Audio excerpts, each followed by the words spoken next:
Oh, can you hear me? Hey, I Hey, think we what's up, have it. man? What's happening, brother? I'm good, yeah? Good. How you doing, man? This is crazy. I know. This is amazing. Wow. Yeah. I obviously know about Zoom, but I've never used it. My wife's used it at her work a few times, but I had never used it. So I had to kind of set everything up. I was Right. getting my microphone set up and I had everything set, ready to go. And Yeah. it would not work for some reason. And of course, it's always Uh, the simplest, stupidest thing. The little phantom button needed to be pressed on my mobile preamp or whatever you call it, my oh, little right. Yeah, yeah. this little guy here, so I think I have exactly the same one. so this Yeah, yeah. I have the oh yeah, same one here. yeah, yeah, it's awesome. It's It simple, but it does the job. works. Yeah, yeah. Wow. Cool. Well, Yeah, first of all, I just want to say thank you, man, for taking time, sitting down, doing this. I of course. appreciate it a lot, man. Thanks. Yeah, of course. I appreciate you doing it. I think it's awesome. I've got a little fan going on here. Can you hear it in the audio at all? No, no. Okay, if you notice anything, just tell me. I'll switch it off. It's just a All little right. warm out here today. So, but yeah, yeah. Okay. No, well, hey, I appreciate you doing it. When you said the idea of doing it, I thought, man, that sounds fun. So I I appreciate you mean, setting it up. right. I thought about trying it, Yeah, yeah, see sure. see Awesome, man. what we can do. Yeah. Um, so what's your name? Because I only known you for your Torum username. The crypto McCrypterson or the celery cyborg, right? Right. Yeah. Yeah. Yeah. I My al actual name. yeah I'm sorry. Go no ahead. no I always wonder how you pronounce it. Crypto McCryptonson or McCryptorson. Yeah. okay. It's just like sometimes as a joke, people say, I think it comes from like the McDonald's thing. So anything's a mix something, if Right. Yeah. if Yeah. it's, Yeah. you mix sizes or whatever. So it's just like you're into crypto. I'm a crypto McCrypterson. I know. I had to think. I honestly, I did not take any time to think of my name. I just right when I was filling it out, I was like, I just something to do with crypto, obviously. So Of course. that's what I came up with. Same with the Uh, celery cyborg. yeah, when Kieran told me to draw a celery cyborg, I was like, "What?" But it was fun to create that character. Yeah, yeah. Well, it was really, I was showing it to my wife and my son, and they really liked it because we love your work. And so whenever you come out with Thank something, you. I always show it to them. It's Hmm. because you got such it's just a friendly, even if you got the Mr. Torm and Bitcoin, where you got them fighting, Yeah. it still looks friendly. It always has a good feeling. It always makes you feel good. Your stuff just makes us feel good. So I always show it to them. But they even both commented how the celery cyber was really cool. I mean, they were just like, it's like he Ah, took more time. He really spent a lot of little detail and all little things he did. It just, I mean, it's such a cool character. I mean, you nailed it. You thanks, did a man. good job with that, buddy. Yeah, really Thank you. cool. Thank you. Thanks. So, So, what's your name? Where yeah. are Oh, you?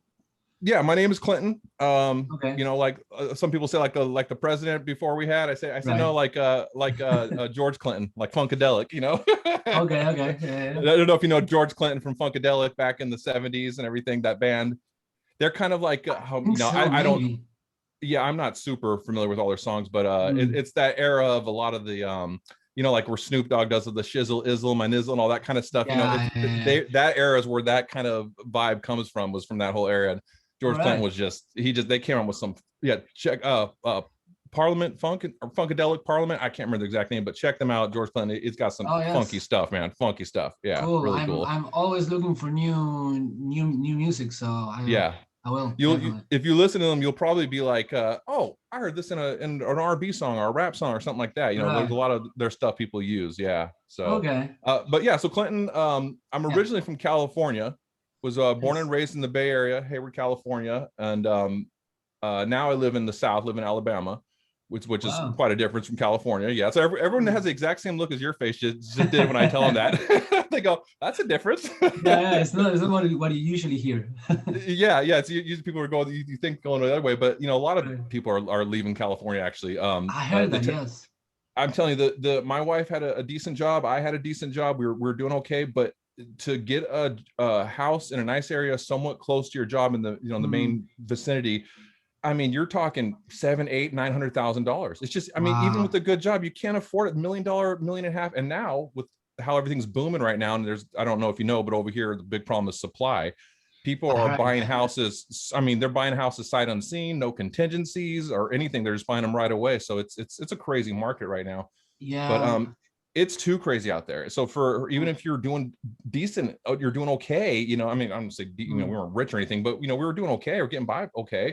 And then we couldn't afford it. We couldn't afford that unless you wanted to live 2 hours away and drive 2 hours in and 2 hours back and Yeah. everything. So we just had to leave. We couldn't do it and had a little bit of family out here. And we actually ended up getting really lucky and I live really close to my mom and my sister and everything. Oh, So that's it's, cool. yeah, it's really cool. You know, when I was Yeah. younger, the idea of living real close to my family when I was younger was like, no, I need my freedom. You know what I mean? Of course, of course. But as I've gotten older, I realized what's important has really changed in my life. You know what I mean? And Yeah. it's just like the things I Yeah. value are so different than it was 10, 15, even 20 years ago, you know? So, well, especially 20 years ago, God, I was an idiot then, but As we yeah. we all were, I think. Yeah, it definitely. I look back at some of the stuff and oh, geez, and you know, Yeah. sometimes I write on the publish OX or 0x. I always say Yes. OX. I know 0x. Mm. I write on there. I do a couple things, and I've been planning on in the future maybe writing a couple stories of some of the dumber stuff. I mean, I've never did anything that out of hand or anything like that. Yeah, That's yeah, gonna of course, get me a super big trouble or anything. But stuff that was stupid and stuff to friends and stuff. So some funny stories I was thinking about maybe telling in the future here. You know. oh But, yeah, that would be fun to read. yeah. Well, so what about you, bud? What's your name? And I Oh, my think you name, said well, Australia. Are you in but Australia, if I remember right? I I am in Australia, yes, in Yeah. Sydney. Okay. Okay. Yeah, here is pretty much as you were saying too. The prices for the houses here is crazy. Mm. So I've been thinking about moving, but my girlfriend work is here. Oh, yeah. So for now we are staying. I'm a busker, so I can pretty much work anywhere. Yeah. That's cool. So yeah, for me that's not much of an issue. It's good to be in the city because there's more people, so it's good for me. But it's also a lot more expensive, so Yeah. I'm not It always sure. is. Yeah. Yeah, Yeah. And having a job. I mean, I say a good job, but any job, just having a job is it's something you don't want to give up, and especially if it's a good job, been there for a yeah. while. You know, it's funny that we're talking about this. My brother just got laid off 2 days Mm. ago, and he'd been there for 14 years. Oh no. So yeah, it's just and they outsource his job, and so he doesn't have that position anymore, and it's tough. It's really tough. Yeah, So they're it is tough out there. So when you got a good job, it's hard to let go of it. So I can understand the position you're in. yeah, yeah. Well, I was born in Argentina first, and I Oh, actually lived in California for, I believe, 4 months. oh, what part? I was traveling a lot, so not staying in one place specifically, but I drove from Los Angeles to Oregon, and then Oh, back, okay. and lived close to Sacramento for a couple of times. You drive on a Highway 1? Do you remember Highway 1 along the I coast? don't remember. I remember going through the redwood forest, and that was my favorite Oh part. That yeah, was my favorite part. that's one of the things I miss the most about kind. The redwoods are Yeah, just amazing. And they've got yeah. trees you can drive your car through. They're so Yes, big. yes, yes, yes. Yes, it's I went through amazing. that. That was incredible. I like standing, looking up, and see the trees just keep going and going and going. That was Yeah, yeah. incredible. And to think they've been there for hundreds of years, and they'll Yeah. be there. They'll be there when we're gone. It's crazy, you know. Oh, I hope they will be. Yes, yes, yes. If everything goes well, they will be. Yeah, exactly. Yeah. Well, it's funny that you're in Sydney. My grandfather's name is Sydney. My Uh, my second boy, his middle name is Sydney after my really? grandfather. Okay. My grandfather's favorite place in the world was Sydney, Australia. Wow. His yes, he visited. I mean, he visited all one of the people I know that's visited most places in the world. He's visited all over the place, and he would have pictures of all the places he would visit hanging up in Hmm. his living room. It drove his wife crazy because he wouldn't put them in a nice way or anything. He just had them hanging everywhere, but Of course. but had them all over there. And I remember asking him one day. I said, "Granddad, what's your favorite place out of all of them?" And he said, "Sydney, Australia." He said, "It's just beautiful there. It's just Mm. it's just something unbelievable about the place. I've never been, but I'd love to go one day." Yeah. Yeah, it's a really really good place. When I first got here, like I was traveling around a bit, and I never found a place that I was like, okay, I could stay here. And when I got to Australia, I got that feeling like straight Oh, away. okay. Yeah, Nice. Yeah, I imagine you had the same feeling. Yeah. Yeah, and it was not easy to be able to stay here, as it's very hard to immigrate. Hmm. But I was very very lucky that I was busking on the station, and I kept saying this same girl every day for Oh, like okay. a whole week. And one day she came to talk, and we've been together ever since the last 4 years. Wow. Yeah, and what was it? 2 weeks ago, I got finally my visa, my partnership visa with her Oh, approved. nice. Yeah, Congratulations, man. That's awesome. yes, it took forever. It was super expensive, but Yeah. it's finally done. So I'm so happy. That's one of the reasons why I've been able to put more energy into my art and in starting projects like this, Oh, good. because I've been having to save money for this visa so much. I've been so Right. busy, and Yeah. now that it's done, I can relax a little bit more. Yeah. Breathe a little easier. The weight off your Yes, shoulders. Yeah. yes, and start focusing on creating more stuff. Yeah. Yeah. Well, it's one of the things I said in one of the articles I wrote. As I've Mm, gotten older, it's something that's so obvious, but I didn't realize till I got older is all the different dreams we have and all the things we want to be and achieve and everything like that is what is the main thing we're trying to achieve. And really what it is getting more time with to yeah, do our passions, time to spend yeah. people with the people we love, time to watch a movie, whatever. Just more time is really what we're trying to get at. So when we think of, I want to be Mm, rich, I want this and that, I mean, of course there's a lot of people lost in that, but I mean, yeah. the people that aren't lost in that still would like to have a little more money, because it's like, it's not because they want to be rich and have Lambos, as much as we joke about having Lambos with Of crypto, course, yeah. and if someone wants to give me a Lambo, I'll take one, but but Yeah. but honestly, it's not what's really important. And I think we realize that as we get older, and that's kind of where we're all, not all of us, but that's where a lot of people, especially on Torm, are trying to achieve. I think that Mm, goal of just getting more time to do our passions and to be with the people yeah, we love. yeah, yeah, for sure, for Um, sure. Yeah, and like for me, when I was basking, I was making a lot less money than I would doing other stuff, but because I was doing what I loved, like that's what I wanted to do, and right. it was not as hard for me to work a lot more hours than most people for less money, because I was doing what I wanted to do. You know? Right. Yeah. It's easier. What's the old saying? If you do what you love, you'll never work a day in your life. Yeah, And, exactly, it's exactly. true. It's true. Yeah, So that's what we're all trying to get there somehow. yeah, yeah, for sure, for sure. And yeah, I think especially now with the internet and everything, even if you can get started doing what you like and you can pay your bills, you can keep on growing, and you can build Yeah, on it. for sure. So yeah, for Yeah. me at least that was my mentality when I was, because sometimes I would have to bask 12. One day I have basked 14 hours straight. Wow. Yeah, yeah, I had Your a fingers are like, probably dying by the end of the oh day. yes, yes, yes, yes. I had Yeah. a trolley, and I would carry the guitar, the piano, ukulele as well, just to Okay. have different instruments so I could switch so I wouldn't get bored. Right. There you go. And I would grab like a foldable table, and I would put all my drawings, and I would set up somewhere, and I would just stay like 14 hours. Every now and then I would have to ask people, hey, can you look at my stuff so I can go to the toilet? Right. Yes. That's awesome. Yeah. Hey, I was wondering, Hmm. what when you said she came over to you, what did she say? What's the first thing she said to you? Oh, well, this is crazy story. She said the first thing she said was hey, and I was Okay. like, it was she came after work, so I've been basking all day. I was really tired. I was like sitting down, looking down, playing, and suddenly I see some like feet that came, and they say hey, and I look up, so that it was her. I recognized her immediately because we were every day we were looking at each other Yeah. as she was walking by. It's So I like an jumped angel. up.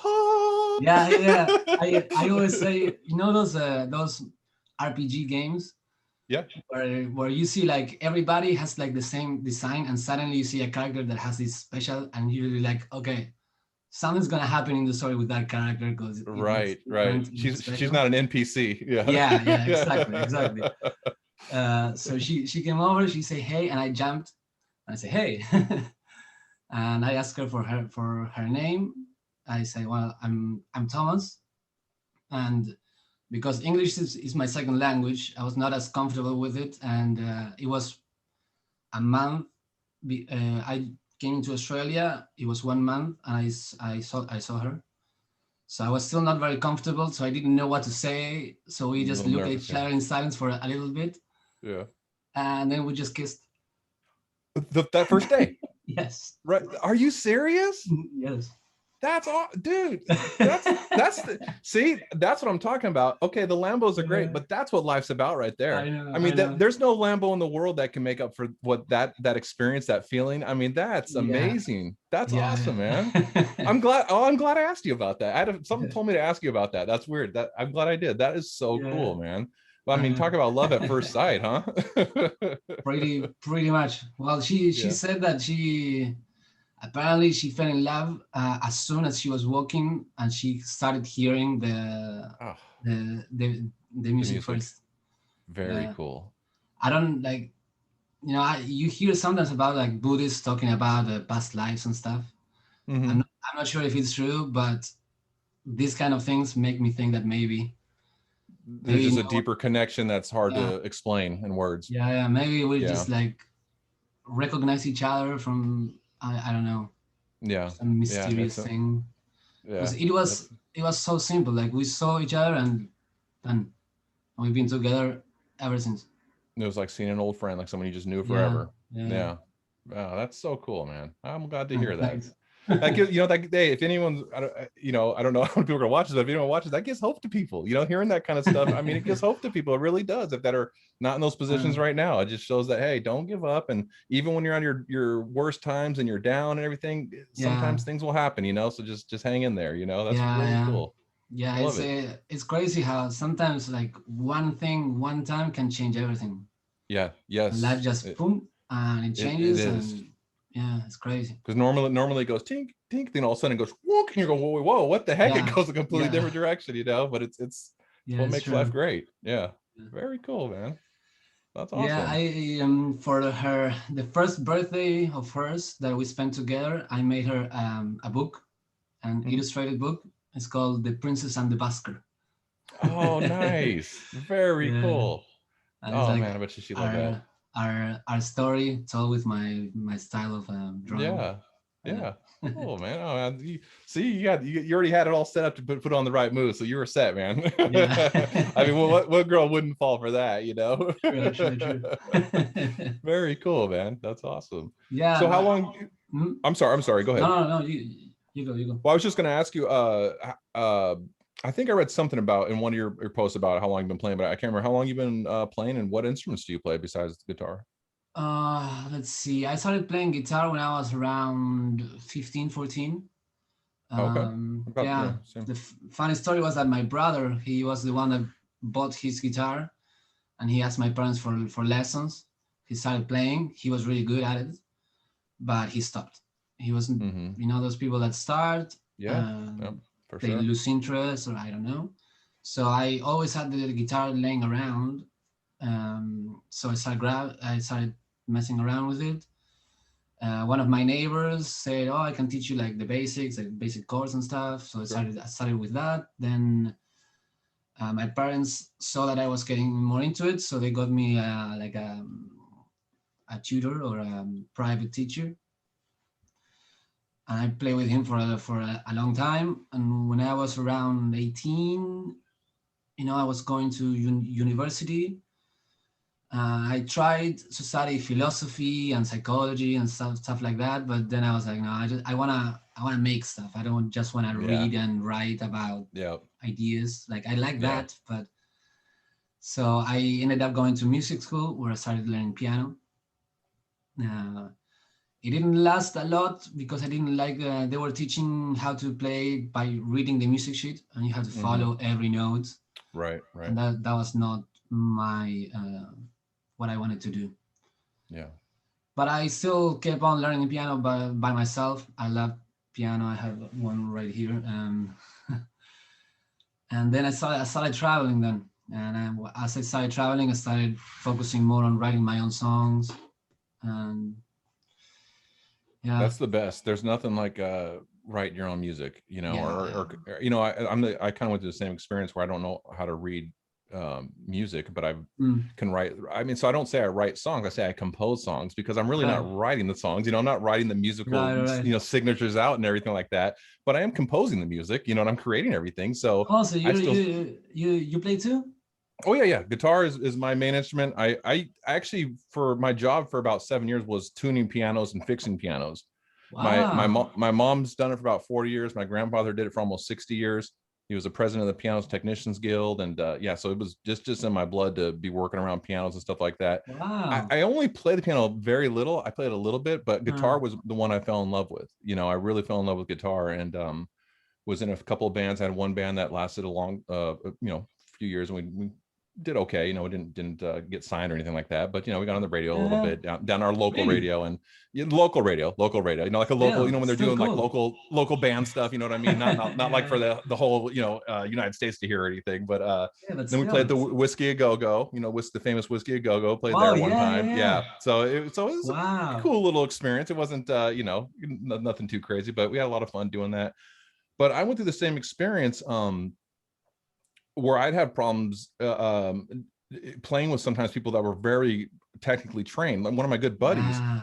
we had a band together, and he was so trained. Like I'd come in and bring him a riff or bring him an idea for a song or something I was working on, and he'd say, "Well, you really can't do that because you're mixing a mixolydian with a diodian scale, and those two aren't supposed to go." I mean, and I'd go, dude. I mean, does it sound cool? He's like, "Well, it sounds Yeah. cool." I'm like, well, then who cares? You know what I mean? I mean, you like the way it sounds, right? He's like, "Yeah, it sounds Yeah. awesome." But I'm like, well, then, so he was so structured and really, and he could do Yeah. things on guitar that I couldn't do, but there Mm. was a difference where he couldn't, and I feel bad if he ever watches this, but I don't think he could play with the same feeling that I played with.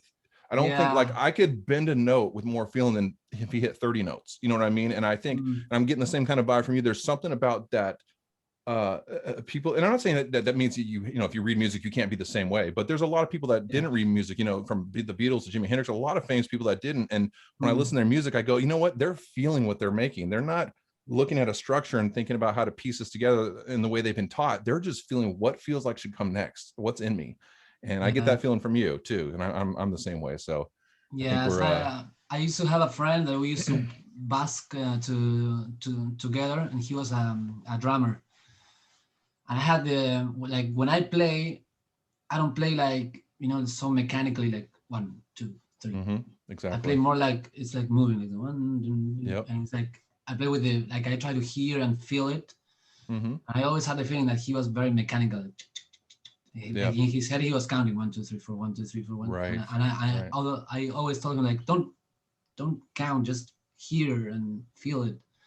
Yeah. It Yeah. ruins it when they're counting like that. That's not what music. I mean, maybe classical, maybe, but even classical, I don't think is the same thing. I know you got to Mm, be really on time and everything, but even that, you've got to feel the music to have the same passion. You have to feel it when you're playing it. And if yeah. you're too structured about it, it's just not the same. I Yeah. remember one time, Mm, one of the best shows we ever had in the band was when we were a three-piece. So I was a guitar player, we had a bass player, uh, and our drummer sang. And we were a heavy metal band. So you can imagine, he was like, Phil Collins, how he sings in drums. yeah. So he was like Phil Collins, but on crack. I mean, he was just like, not to toot my horn, but I thought we sounded good. And Mm, there was one night where we got in a fight. I don't remember what it was about. Something was stupid. We got in a fight and we were just mad at each other. And it was something about a previous show or something. And I said, well, I don't know. I don't care. I said, I know I'm not going to mess up things. I know I'm not going to mess up. And we just were like so mad at each other. oh, And we went on that stage and we were mad. We were angry. And I'm telling you, I didn't miss a note that night. He didn't miss a beat. We were looking, I mean, it was like, but so emotion. So my point is, you obviously don't want to be mad at each other every night you play. You know what I mean? yeah. That's not good. Of If that was course. happening every night, that'd be bad. But the point is, when we were really emotional, it Mm, was fierce. And for that kind of music, the emotion of anger is good for that kind of music. It's fast, heavy music. yeah. If you're doing a more lovely song, when you're thinking about your girl or your wife, or whoever, your Mm, loved one, it's like that's the more lovely feelings. You put it in that way. So emotions are so important to put into everything we do, that if you just do, whether it's art, even crypto, I mean, everything that we're talking about, you've got to yeah. have a little emotion in it, because look at what's going on with Elon and all this stuff. It's like, we can study all the stuff and read all these articles as much as you want, and it's still important to do all that stuff. But you cannot ever know what's going to have a crystal ball with emotion and how people react to stupid things and smart things and scary things and good. You just don't know how people are going to react. So there's always that unknown factor in all this stuff, no matter how smart you are. Yeah, there's always unpredictable stuff happening. Yeah. Always. And then I don't know if you saw today, I mean, I hope we can talk on here, but but there's a crypto called Cum Rocket, and it's gross. If anyone's watching this, sorry, it's kind of gross.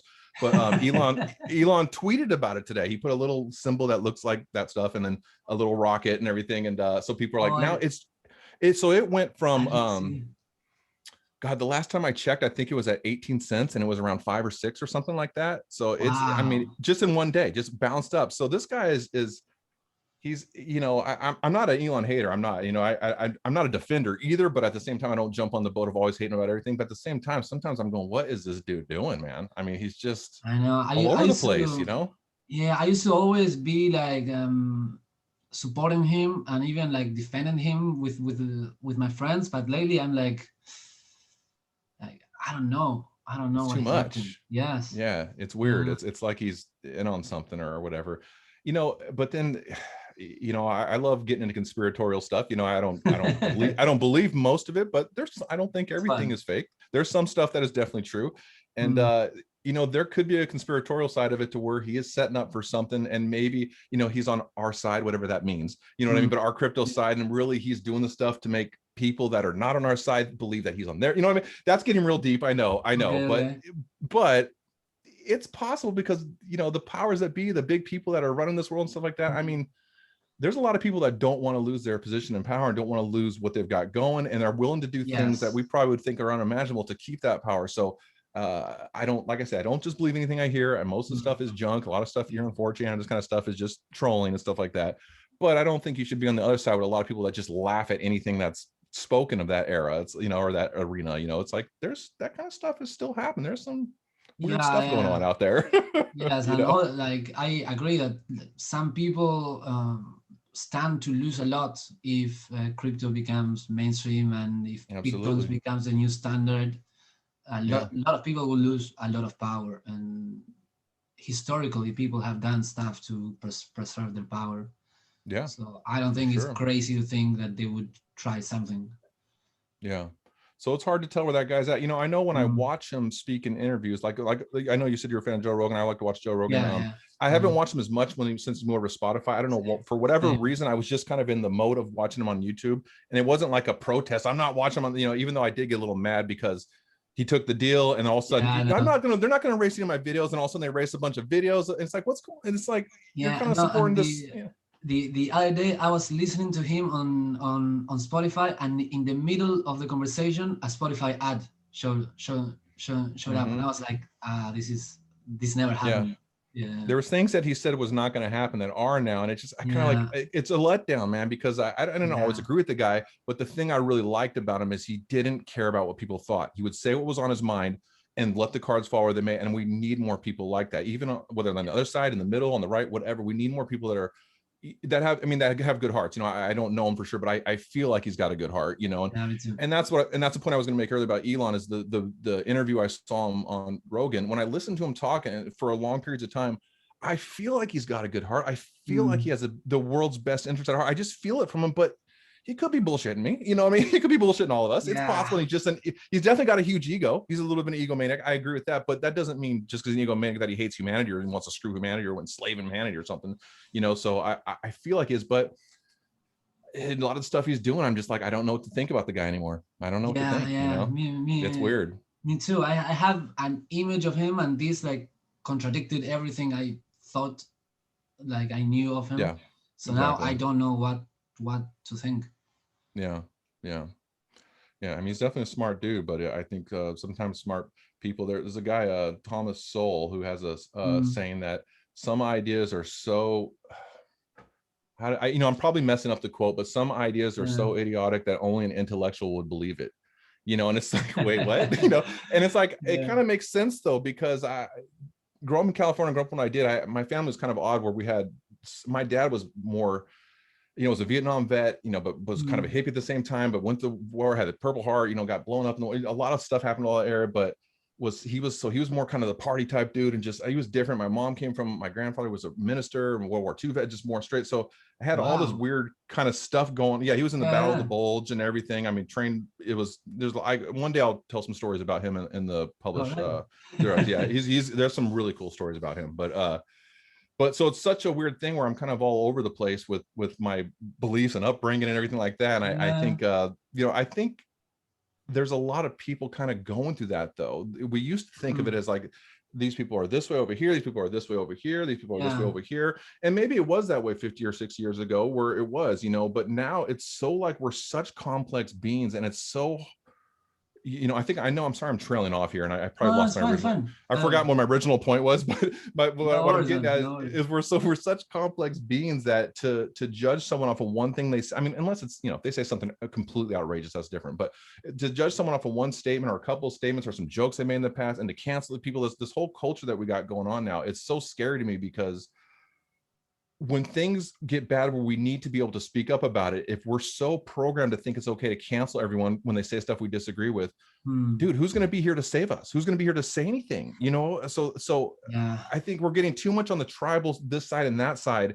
And I'm plenty guilty. I don't want to speak like I'm on a soapbox here. Everyone, I'm plenty guilty of this. I do it all the time. And I wrote about it in one of the articles. That's how Torm and this stuff has kind of changed me, because once I got on Torm, it was weird. I just didn't want to be that way anymore. Because I think it's because I kind of started, Storm is still fairly new and it's fresh, and a lot of people that are on there are genuine, and and they're genuine people, and they're trying to help each other and stuff like that. So I just had a different experience on them than I did on Twitter, where it was just this immediate dumpster fire of arguing and stuff like that. And you end up saying stuff you say stuff you still believe in, your overall point, but you say it in a way that's mean, or a way you wouldn't say it to someone's face. And I've said stuff where I'm like, man, I wouldn't say that to someone. So what is wrong with me? I've gotten mad at myself for stuff I've written, so now everyone's gonna be like, where's those old tweets? I want to see what you wrote. But nothing like, nothing crazy, races are crazy and things like that. But just like, you're an idiot, just normal stuff like that I wish I wouldn't say to people, and or not normal stuff that shouldn't be normal, but saying stuff like that. And so with Torm, I just have a different feeling on there, and it really has changed me. Like I'll still go on Twitter to do a few things, but I don't comment on, if I see someone goes mad, I will literally go to that button at the bottom and just close it out. And I just put it down, because I go, I'm not going there. Good. I'm not going there. And it's helped me a lot. And I don't want to be that way. It's not good for me. It's not good for whoever I'm fighting with. I've had a few breakthroughs on there with people where we've really, I've had a few times where I've teared up because I had some deep conversations with people, and we were able to apologize to each other and get on a good level about things. So there's been some good relationships built on there, but all in all, it just feels like it's built to fight. You know what I mean? And of course, that's our own fault too. It's whatever we just, it's a tool that we use. So I'm not saying we don't have a blame too, but it's very much designed to push the way you think in front of you. So like, because I've had different Twitter accounts, and I purposely would try to like different things. This is a while back. I would test it out. I had one account where I would just like all the things from this political view, one on this political view. And I started seeing the stuff they started feeding me was really reinforcing whatever I was liking. It was like they don't believe in challenging the way you think. They believe in reinforcing the way you think. And I was like, that's not good. That's not good. We need to challenge the way we think, because a lot of times we're wrong, Yeah, so yes. Have you seen what's called the documentary, The Social Dilemma?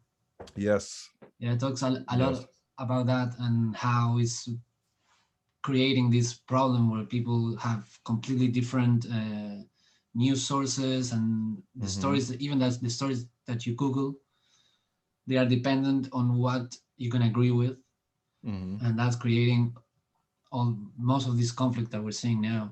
Yeah, it's we're separating ourselves into tribes. We're becoming very tribal, and then it's almost like our side can do the craziest thing in the world, and we'll defend it because it's our side, it's our tribe. And it's like we're treating political figures like if it was my brother. Yeah, if my brother does something crazy, I'm gonna defend him no matter what. He's my brother. But why would I defend some stupid politician that doesn't care about me? That doesn't make any sense. I know. Yeah, in Argentina, I used to see this a lot with soccer teams, because their soccer is huge, and people would.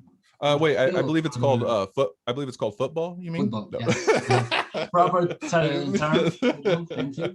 You were just being nice to me. I appreciate that. Yes, because if my friends would see me speaking about football, and naming it soccer, they would be very upset at me. Right. Yeah, I understand.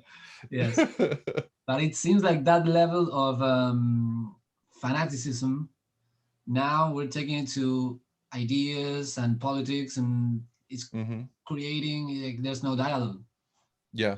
Yeah. It's You creating too can't much say anything division. to the other person that he's gonna think about it. He'll just see like that ideology is bad and reject it. You Hmm. know, I'm gonna fight Yeah. it, and it's. I don't think society can exist I in, agree. if people think like that. And also, one of the things, it's very hard to convey your tone in a text. Yes, yes, And it also, and part of communication so much is even us right now, seeing the way you move your head, the way you smile when I say something. All this yes. stuff is so important to understand someone's heart and where they're coming from. Mm, So I would hope that people watching this would, even if they disagree with some of the things I said, that they would recognize me as a person that I'm trying to find the truth, and that yeah, if you agree with something, well, then maybe I'm wrong. Maybe you're wrong. But that's the point, is that's okay. Let's try to figure it out together, and let me know where you think I'm wrong, but just don't call me a jerk when you do it, and stuff like that. mm, So I agree. I think we need to get back to that stage of being able to disagree and get upset with each other, but not hate each other, yeah, and yeah, that's, if we can get back to that point, we'll be okay. But if it keeps going the other direction, it's really scary where it could all go, and there's lots of other things that are yeah. scary going on now too. It's not the only thing, but But yeah, it doesn't help. yeah, it certainly doesn't. Yeah, and I think that's what drew me away from the big social medias, because they seem to exacerbate that divide, and they don't seem Hmm. to be doing anything to try to bridge the gaps. Yeah. And Well, you mentioned the social dilemma. yes, I mean, that's a big red flag right there. When a lot of the people who created this stuff are not letting their kids yes, on it, I mean, that should be a big red flag for us. They're not letting yeah, their kids on it, and they admitted to this thing. And it's, you could hear the regret in some of the people's voices, that what is this Pandora's box we've opened? What have we unleashed mm, here? And yeah, so when you hear them saying that, it makes you need to step back a little bit. And it's yeah, I was going to tell a personal story, but I don't want to get too personal. But anyways, yeah, all it's right, it's it's I just have a family member that lets their kids get on TikTok, and I was like, oh, you got to be careful with that. But anyways, yeah, yeah, it's you got to be careful, especially with the kids. I mean, they're being mm, influenced by a lot of this stuff, and man, they just don't have their innocence anymore. They can't just be innocent for a while, and that's why I'm homeschooling my two boys. Not because of uh-huh, some huge political reason, but I just want them to have their innocence for a while. I want them to be able just to be kids for a while, not to think about all the other stuff that they'll eventually have to think about, because it's life, mm, and there's going to things come up. But I want that to kind of happen slowly, and slowly nurture them into how the world's working, as opposed to just boom, bam, bam, bam, bam, just firing all this stuff at them. I just think it's overload for kids. yeah, yeah, It's confusing them. yeah. I'm certainly very happy that social media was not around when I was young. I'm very Yes, happy. for sure. Yeah, Yeah, we had to wait till the next day to tell our friend, hey, I finally got the princess in Mario or whatever. yeah, We had to wait till the next day. I mean, you just, yeah. And yeah, that, that's a good point you make too.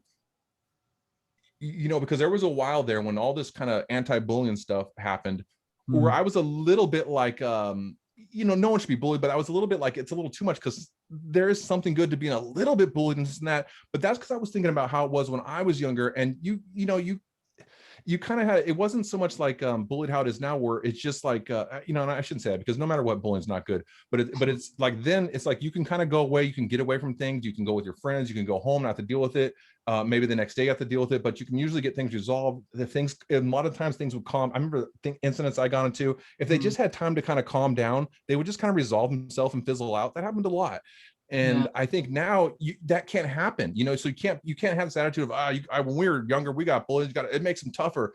I understand where that attitude comes from, but we can't do that anymore, because this stuff follows these kids everywhere they go. It's on their social media, yeah, and when they get home, they see it. They're thinking about when they go to sleep, when they wake up. It's different than when we were growing up. So you can't have that same attitude as, they need to toughen up.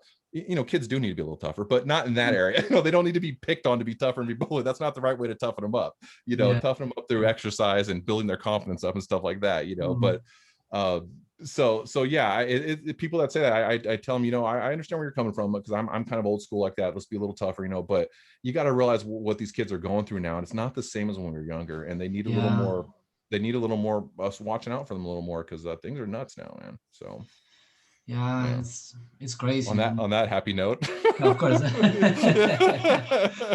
But wow, to take it to a happier place, like the fact that the social medias are doing all these things, I think it's driving a lot of us to search for Yeah, new alternatives. And sure. there's some that are popping up now, like Torum, that I have a completely different experience using them than Me too. using the other ones. Yeah. Like since I started using Torum, I still use the other ones mostly to check messages. And when I bask, I have my sign that says the art of Thomas. And most people want to follow me on Facebook, on Instagram. So I still need those ones, Hmm. but most of my activity now is on Torum And because really, it's completely different. there's nothing wrong with I think using those as almost just like avenues to get to where you want them to come to see you. Yeah, It's just you just have to that those streets are more popular than the streets we're on. But if we can just get them to drive on that street and then come to our street, and the ones that like it will stay, and the ones that don't can move on. But it's like, yeah, so as long as we don't get stuck on that street arguing with everybody over on that street about how great their street is and how great they look and how the street revolves around them and this whole world wants to be on their street, as long as we uh, don't get stuck up in all that, we'll go, you guys go ahead and fun over there. My street's not as populated, but you know what though, we got good people over here. So yeah, yeah. It reminded me a lot when I was in Argentina. There used to be a lot of like small bars, Mhm. and they would do like open mics, and they would let you could take your drawings and you could put them on walls, and they wouldn't be as popular or as crowded as other places, but you would go to those bars, and everybody you would meet, they would be like a different kind of artist, and you Right. have all these weird conversations and things happening, and it was so much more exciting. And I A have deeper connection. that's yeah, and I have that same Yeah. feeling with like Instagram, like being this big club where everybody's listening to the same music and everybody's like kind of doing like the same stuff. Yeah. And you go to these higher places and there's like different things happening. Yeah. And if you do something, more people pay attention and they interact with what you are doing. Because for me, I've been posting art in Instagram and Facebook and TikTok for years and years and years, and YouTube, and I had very little reaction, or I was putting a lot out. Quote unquote success. Quote unquote Yeah, success. Right. Yeah. Yeah. to put it a word, like I was putting a lot of Right. energy out and I was getting very very little back. Right. I've been there. Yep. Yeah, and Torum is completely different. Yeah. It's crazy. It's crazy. Well, because and it really, there's really a almost like a karma feeling to Torm. You know what I mean? It's Yes. almost like, and it's not even a karma feeling like, hey, if, because I've seen people tell other people, like when they're like, how do I get followers? How do I get, and what I like it, a lot of people will write back to them and they don't give them this catchy answer of, we'll do this and this and this, and then you'll get like a tricky answer. What they tell them is say, post good stuff, Right. comment on other things people post, be genuine, just try to be interested in being on the site. If you start to Yeah. follow people you like, start to interact with people, it'll come, it'll happen. But if your Mm. goal is just to get followers, or use it as a faucet, as some people are trying to do, if Yeah. that's your goal, then you're not that's not what it was created for. I mean, I guess you can do that, but that's not what it Mm. was created for. In my belief, that's not what it was created for. And it's really about the deep connections. And you can look at all the team, the Torm team, how much they interact with the people, and if someone tags them on something or a problem, you'll see them respond to it. Yes. And and we need to appreciate that as Torm people, because as they get bigger and bigger, it's going to be harder for them to do that. They're not going to be able to respond how they do with everybody. So we're really in a good time now to be able to Mm. give them our feedback about the site and stuff like that, and really help build it into something that can be, it already is great. I was gonna say great, it already is great, but something just amazing, just beyond what it is now. Yes. Yes. That's one of the reasons that I wanted to start this podcast, is because I know that we are in a place in Toronto that we are not gonna be again. Like Toronto is growing, Right. it's Yes. changing. So I want to have this kind of conversations so that we can sort of we can have a chronological progress of how Toronto is changing. Very As cool. Toronto change, the conversations will start to change too. Yeah. Because I think like right now is so special. It's such an interesting, cool place. And even though I would like to keep it like this as much as possible, Yeah, I know what you mean. like Yep. things change. You Yeah. can't help it. And as it grows, you're going to get more scammers in there. You're going to get more people, talking shit, and you're going to, it's going to happen. It just comes with the territory as you grow, it's going to be part of it. So it is kind of special now because it's while I still see things like that. I know honestly, like the airdrop type stuff, I used to really fall in the beginning. Now it's almost like I just don't even like pay attention to it anymore because so much of it is just like, I don't know.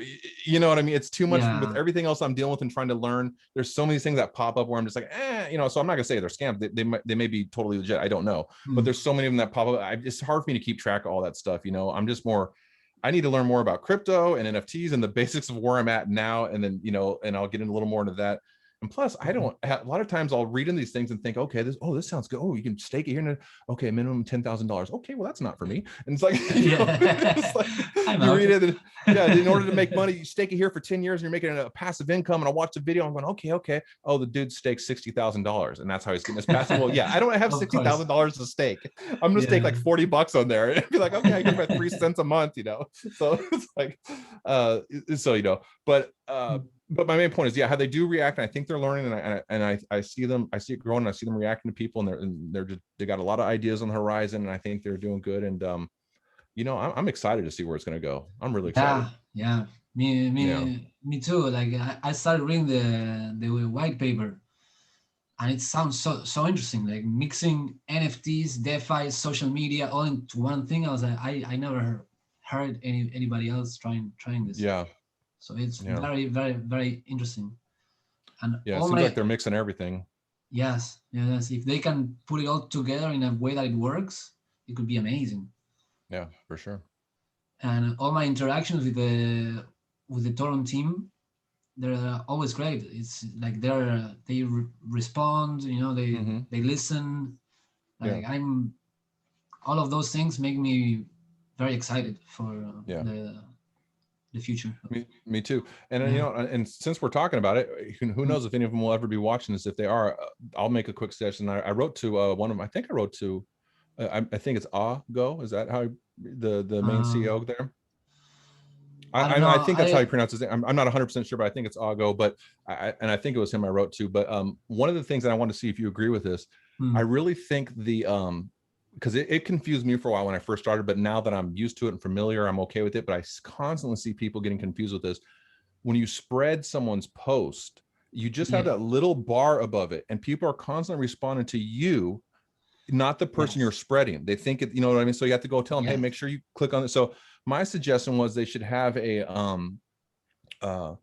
reply to spreader, and just a normal reply, I'm sorry, reply to spreader, I'm getting mixed. No wonder they didn't take my idea. I can't even get it out. But I think, but the two options: reply to original poster. That's what it was. Reply to spreader, reply to original poster, or something like that. And you have the two there, and then you can click on it. And one will just be normal, like it would normally be to reply to the person that spread it. But then the other one will be just like when you click on the picture or click on the article, it takes you to the actual post. There should be a button that says something so they know. Click, boom, and then it takes them to the original post. They're replying to the original person. So if anyone watches this in the future or whatever, and that's not something that's changed, I think that'd be a great implementation. I think it will help a lot of people not be confused about that. Yes, I think so too, because a lot of times I spread someone else's like NFT giveaway, and they answer to my post, and I'm like, no, you have to go to the original post and post to him, because he's not gonna see it, and if you respond to my spread. I always tell them, well, if you really liked it, send me a small clap. No, I'm just kidding. No. I'll take advantage of it now. No, I usually try to too. I usually try to tell them, because sometimes you'll have 5 or 6 notifications. Sometimes you have a bunch of them, so it's all over the place. So I try to respond to everybody. I know there's things I miss, but if I ever notice it, I make sure I tell them, hey, be sure to reply to the original poster. I just was spreading this, and then if they don't know how that's working, that I hope that'll at least like, oh, wait a minute, and they'll look back at it, and then they'll kind of train their brain to do it. But even the top bar, it's a little gray. It's close to the off-white color. I mean, even if they didn't want to put the reply things differently, like I was suggesting, they should at least darken it at the top, something that really draws your eye to it to see that there's a different thing going on there. Something to make it obvious. Yes. Because I think that some people are getting confused by that. I think so. And I see people still doing it that have been on there longer than me. And, and I think it's just an accident. Like they know better, because I've done it. I still do it every once in a while, just on accident. I'll think I won't notice the top thing and do it, and it's like I go when I do it, I realize. So I think that'd be a good fix if they ever did it. But Yeah. Yeah. Well, hopefully they watch this. Hopefully. Well, I actually, when I had this idea, I sent them an email Oh, cool. to Jason and the Toronto team, and I thought they were gonna think I was crazy and they were not gonna like they were gonna discard me. But Mhm. no, they actually answered me back, Oh, and I even did a Zoom call with Jason. nice. Yes, even Very I was cool. blown away by how approachable they are, Yeah. and they Uh, they encouraged me to do this. They thought it was a great idea. So I'm hoping that they maybe I don't Watch know it. if Yeah. they'll watch this one, but hopefully they'll watch some. Yeah, and I'm sure they're busy as heck. It'd be hard to watch the whole thing Yes. probably, but still, that's so cool that they did that. I was gonna say, you know what you could do is the old clickbait trick. If they didn't respond, you could say, the title of our podcast is 10 things wrong with Torm. You'll never believe number 7, or something like that. You'll never believe number 8. Wait till you see what they said at number 3, So Oh, it's like, oh, I yeah. gotta click on it now. Oh, I hate when I see that. Whenever I see Yeah. that, even if I'm interested in it, I'm like, I am not clicking just because I don't like that clickbait. No, I'm not clicking on you. Yeah, just as a moral stand, I will not even. Yes, exactly.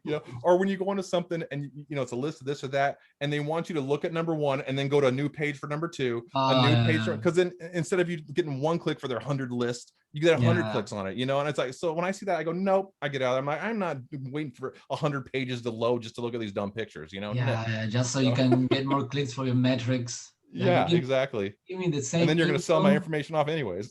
Yes, yes, it's crazy, crazy. So I've seen the some of the NFTs that you've been making. Oh, cool. I like them. They look very like stunning. You know. Bro, wow, thank you, man. I appreciate that so much. I mean, I just kind of, playing guitar and doing that stuff, and oh, I'll show you real quick. And it's why we got the green screen, because my wife and I used to do Mm-hmm. different other videos for different things. But so we got some of our like paint pours and stuff over there. So they're hard. I know Wow. it's hard to see, but we do a lot Yeah. of paint pours and do a lot of sorry, my plug fell on my computer here. One second. We do a Yeah. lot No of paint worries. pours and a lot of creative stuff like that. So I've always been, playing guitar and been into creative Mm. stuff like that, and started getting into the paint pours and everything like that. And then when this, like I said, when this thing kind of just changed my life and sent me in a different direction, it just it's weird. Yeah, it's just so weird how all this has happened in the last few months and really changed the direction I was going with my creativity, with all the things I was doing. Yeah. And so while we're watching TV or we're doing something, I'll sit there and I'll be just making a mess with them, and I could just sit there and I've got the time to try this color, this, this effect, move Mm. it this way, move that way. I got the time to sit there and just jerk around with it, so until I get it to where I really think it looks, like you said, stunning, and I appreciate Yeah. that, because that's my goal, is to make it look like, wow, that's beautiful, that's what I hope. Yeah. um No. No.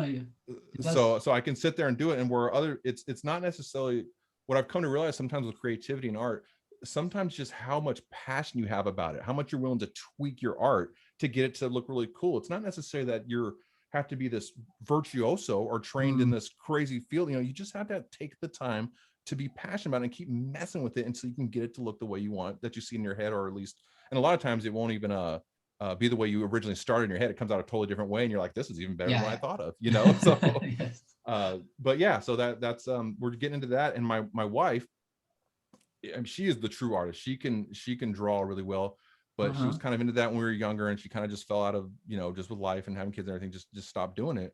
But Mm. she's always been into it. And we just got an iPad. We've been saving up for it, and just got an iPad, the one that you can draw on. There's a program Yeah. called Procreate. I don't know if you what Yes. you here.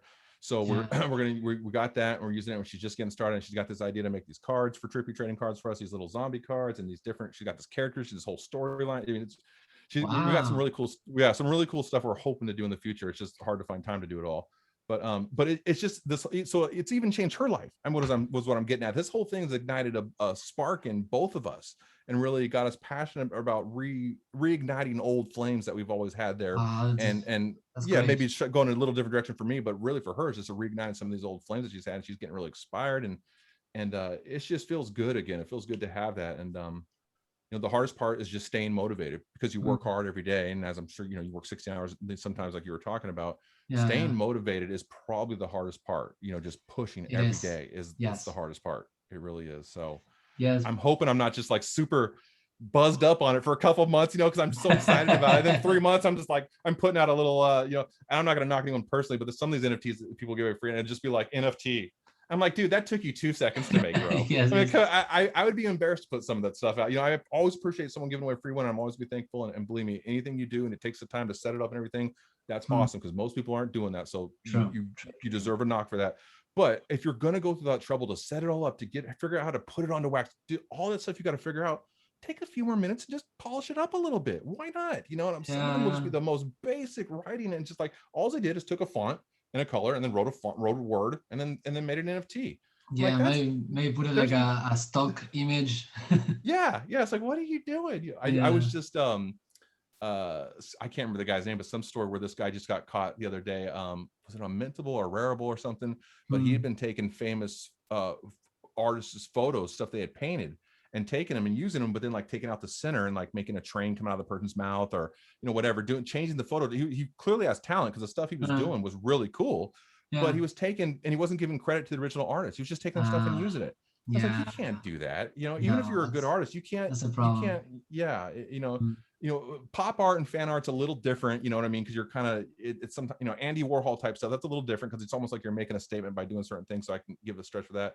But if you're trying to put this out as a serious piece that I created, this is all me, and it's not. That's not cool. You shouldn't be doing that. So it's a little bit devious, and it's very devious. And he was making like 1 ETH per. It was a half ETH or 1 ETH per each transaction. So the dude's making money.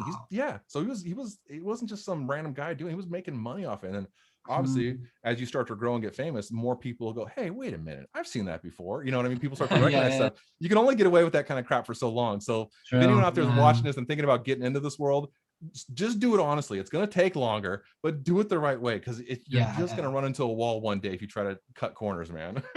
Not that I'm super successful or an expert or anything like that, but I believe people. No, I think that's great advice. Like, and sometimes it takes almost the same effort to do it the right way than to try to scam people, and you're always worried if they're gonna catch you. It's not worth it. I don't understand why you want to live that way every day, just worried about getting caught doing this or that. It's just what is the value of that? That would drive me nuts, So even like when I sell my drawings, when I go basking and I have them on my table, a lot of people come and they're like, these are not yours, you're downloading them from the internet. I'm like, no, here I can show you my sketchbook. Right. Yeah. It's like, you could take it home and do like a Google search on it and track it back if I'm stealing from some website or whatever. You can figure that stuff out nowadays. So I know. And I'm sorry, I was gonna say, what you should tell them is like, how about I'll tell you this? How about you buy one, and if you can prove that it's fake and it's someone else's, I'll give you 3 times your money back. I'll give you 3 times your money back. But if not, you got to keep it. You know what I mean? Start telling them that. Yeah, I should have said that. I will next time. Yeah. I was gonna say that I always say them, if I were to download stuff from the internet and sell it and try to make it as my own, I would choose better stuff. Why would I do this? That's funny. Well, see, it's more believable that way, right? No, right. No, but that you're cutting yourself too short. I know what you mean. It's a not like super detailed, but I'm telling you, it's you come out through that art. So art doesn't always have to be the most detailed thing in the world. It doesn't have to be a face that looks exactly identical. I mean, sometimes a face, if you can capture the image, the feeling of it. And I think there's just something about your pieces that you can just tell it's you. Like if I saw it now without your sign, I would be like, oh, I know who did that. You know what I mean? It's like an AC/DC song. When I hear AC/DC, even if it's a song I don't know, I know it's AC/DC. They just have a certain sound. You know what I mean? But so I hope that wasn't weird comparing your art to AC/DC, but I'll take it. But aren't they Australian? Are they from Australia? They are, right? Yeah, they are. Look at that. They're like the biggest Australian band here. So it was almost like I knew what I was doing there. Yeah.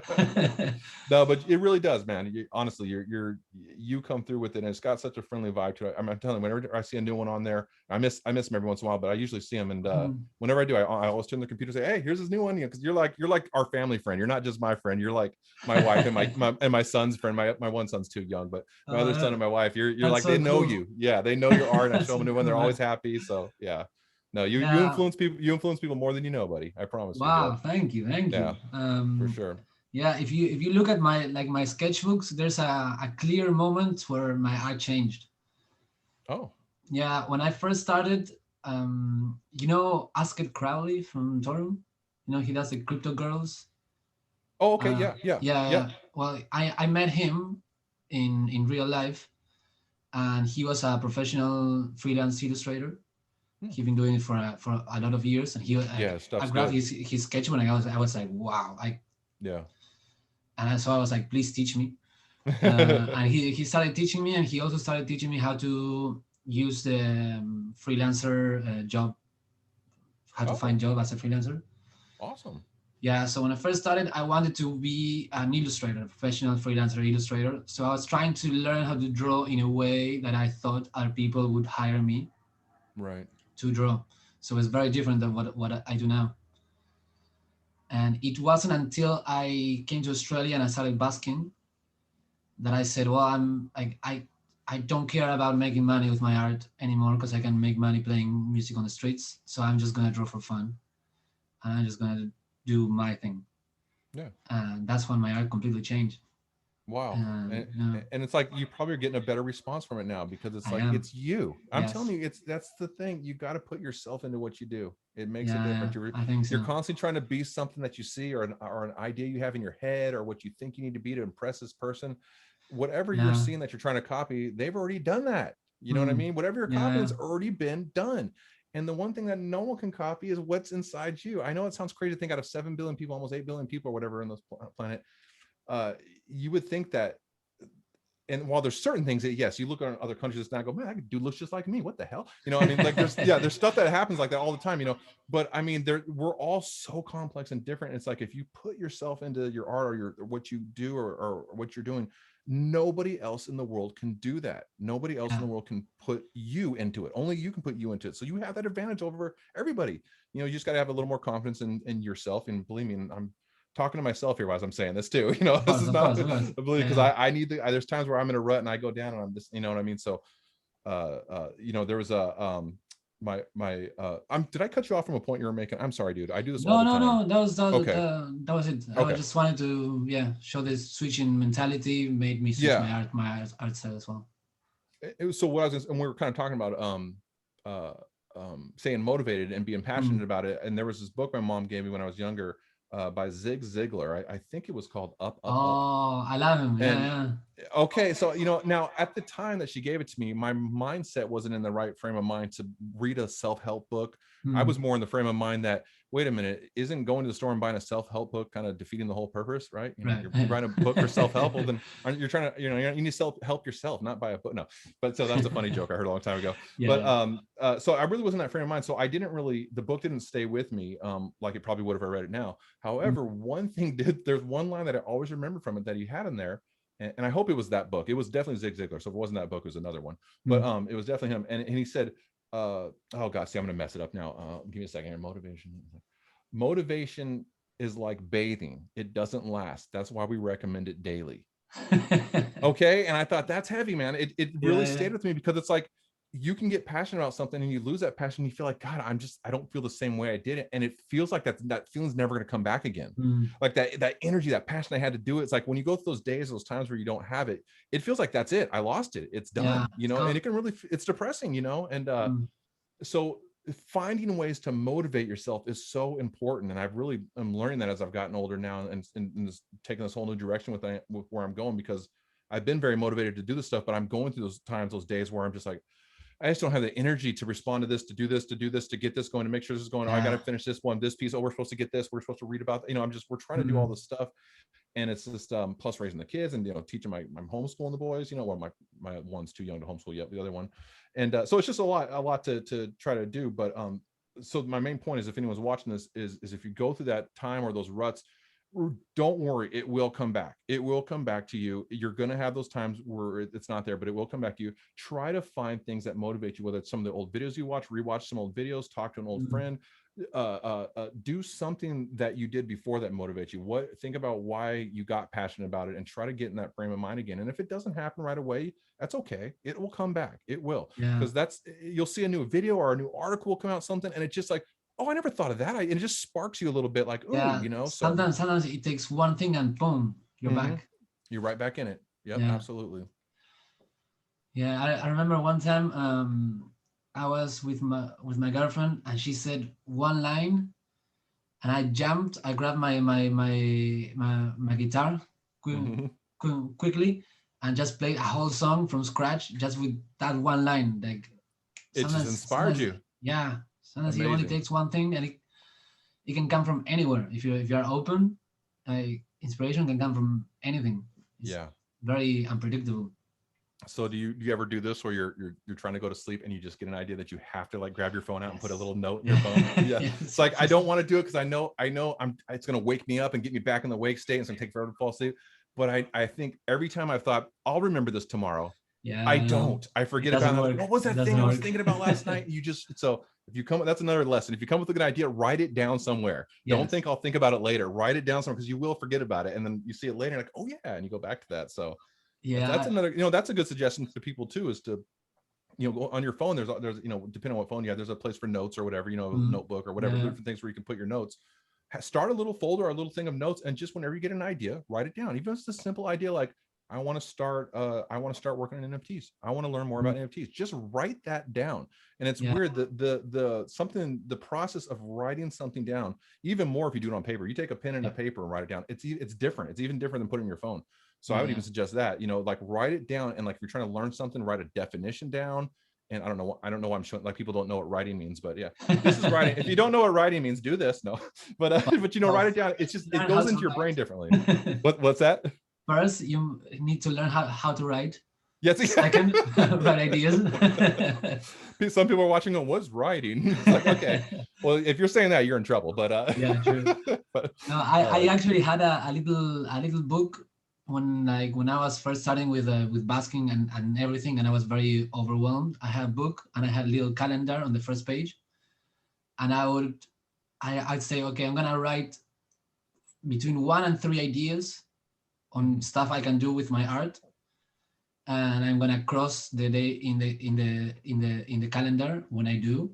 And I was trying to get as many days crossed off, because I was like, if I just keep putting ideas and I'll train my mind to come up with ideas, eventually I'm gonna put a lot of bad ideas, but eventually there's gonna be one that's gonna be good. Absolutely. Yeah. It works. On that same note, my wife, she used to kind of be into photography, and she's a better picture taker than I am. She knows more about the camera, all that stuff. Most of the pictures in our house of our kids are from pictures I've taken, even though she's a better photographer. Now, the reason is because I apply that same philosophy. When she takes a picture, she tries to get it just right. I go up in my kid, I go beep, beep, beep, beep, beep, beep, beep, beep, beep, beep, beep, beep, beep, and I go through it afterwards, and I go crap. There we go. There's the winner. Yes, that's the and one. you just, so, there's people that think that, and I don't want to crap on photographers or things, but sometimes just take a bunch of pictures and then delete all the crap, and you'll get these gems, these absolute gems. And we some of the pictures of the boys just looking at us just the right way, surprise, or it's just, we've got some of these gems on the wall that make me happy every day I see them. But it's most of them is from pictures I took. So she's always a little like, it's kind of ironic that it's not one she took, because she is known as the picture taker in the house. You know what I mean? So, but you're right though. To that point even more, we were talking about it today, is whatever your goal is, whatever your passions are, whatever you're trying to achieve, you got to realize that this is how the scale is right now. It's like this, so you're way over here, this is where you want to, you look at it either way, whatever you want to look at it, you're on the side you don't want to be on. So you got to keep throwing stuff over there. Here's another idea. Here's another NFT. Here's another this. Here's another follow. Here's another tweet. Here's another. And do it with passion. Don't just write a nice piece. If you really like something, write it, but don't just like every single thing and follow everybody. Try that motivation. I was like that for a long time. It doesn't work. It doesn't work. You genuinely have to put yourself into it.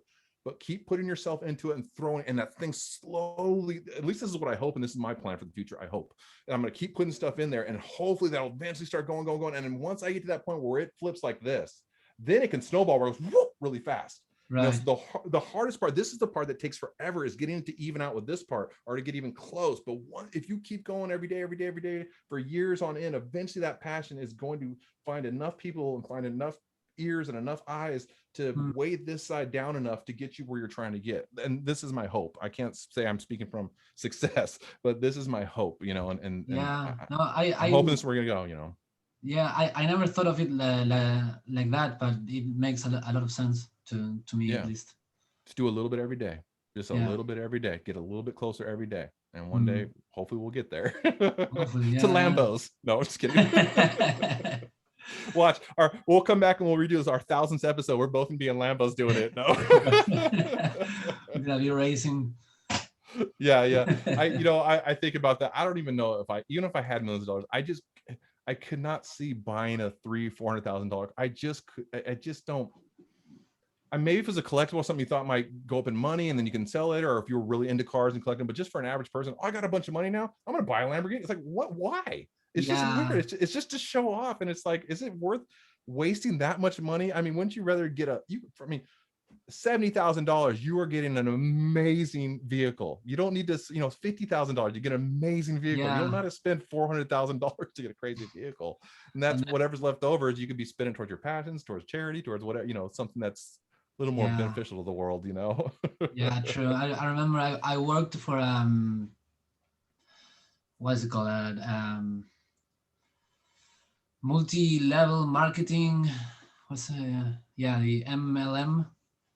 Like, for houses, like house research or whatever. Or no, it's like there's a bunch of them. They're all different. Like the one I work with, which I lasted one day. It was a Herbalife. Oh yeah. Yeah, and they were doing this. Like I joined in because I heard the pitch, and I was like, oh great. And I joined in. I was one day, and I was like, okay, I'm out. Thank you. Yeah.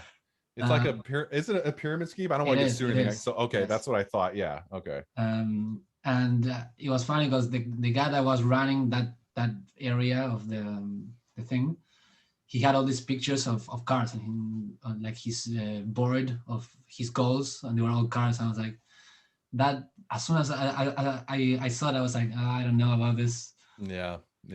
Well, it's good you had that, you listen to that inner voice. A lot of people don't. They wait till they wait till they're in too deep before they start to listen to that inner voice, and then they're trying to push this pyramid scheme on their family and friends just to make up for the money they owe into the system or the stuff they took or whatever, True. Yeah, the last jobs that I had, I lasted one day. Like that one, it was one day, and then I went to work on a food truck for a Greek guy.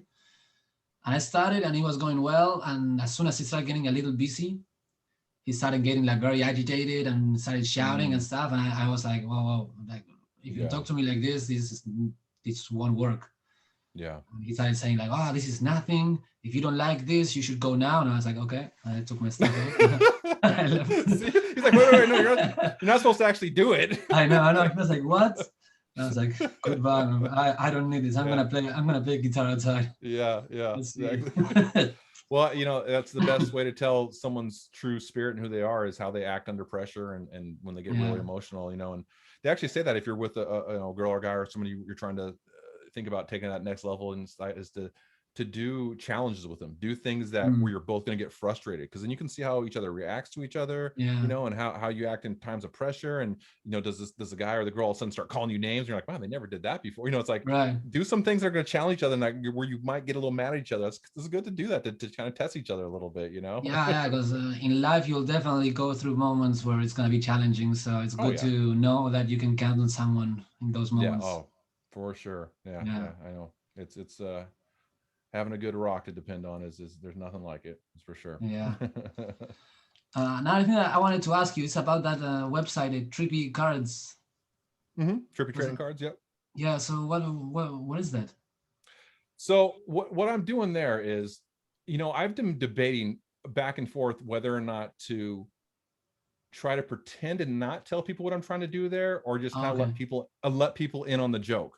And so what I'm basically letting people in on the joke. The joke is I like to create stuff, but I like to make jokes. Some of my stuff will be real serious and have, this is about this or that, and it'll be a serious meaning, but then some will be really funny, and I'll have basically everything is being done by me. Eventually it'll be me and my wife, but everything's being done by me, but I have it as though it's other artists doing it. So I'll make up artist names like, like one of like, so I'm sorry if anyone gets offended. I like stupid comedy and childish stuff. So like one of my artists is named Haywood Jablomi.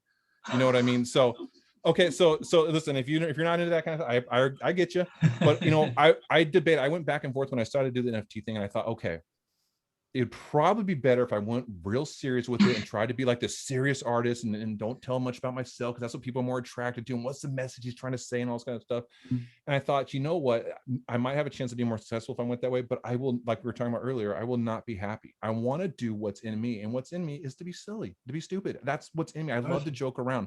So I decided it might not be as successful as going the other route, but I don't care. I won't be passionate for it if I'm not able to just do what comes out of me. So some of the pieces will be very serious and I'll have serious things, and maybe I'll try to be saying a serious message in it.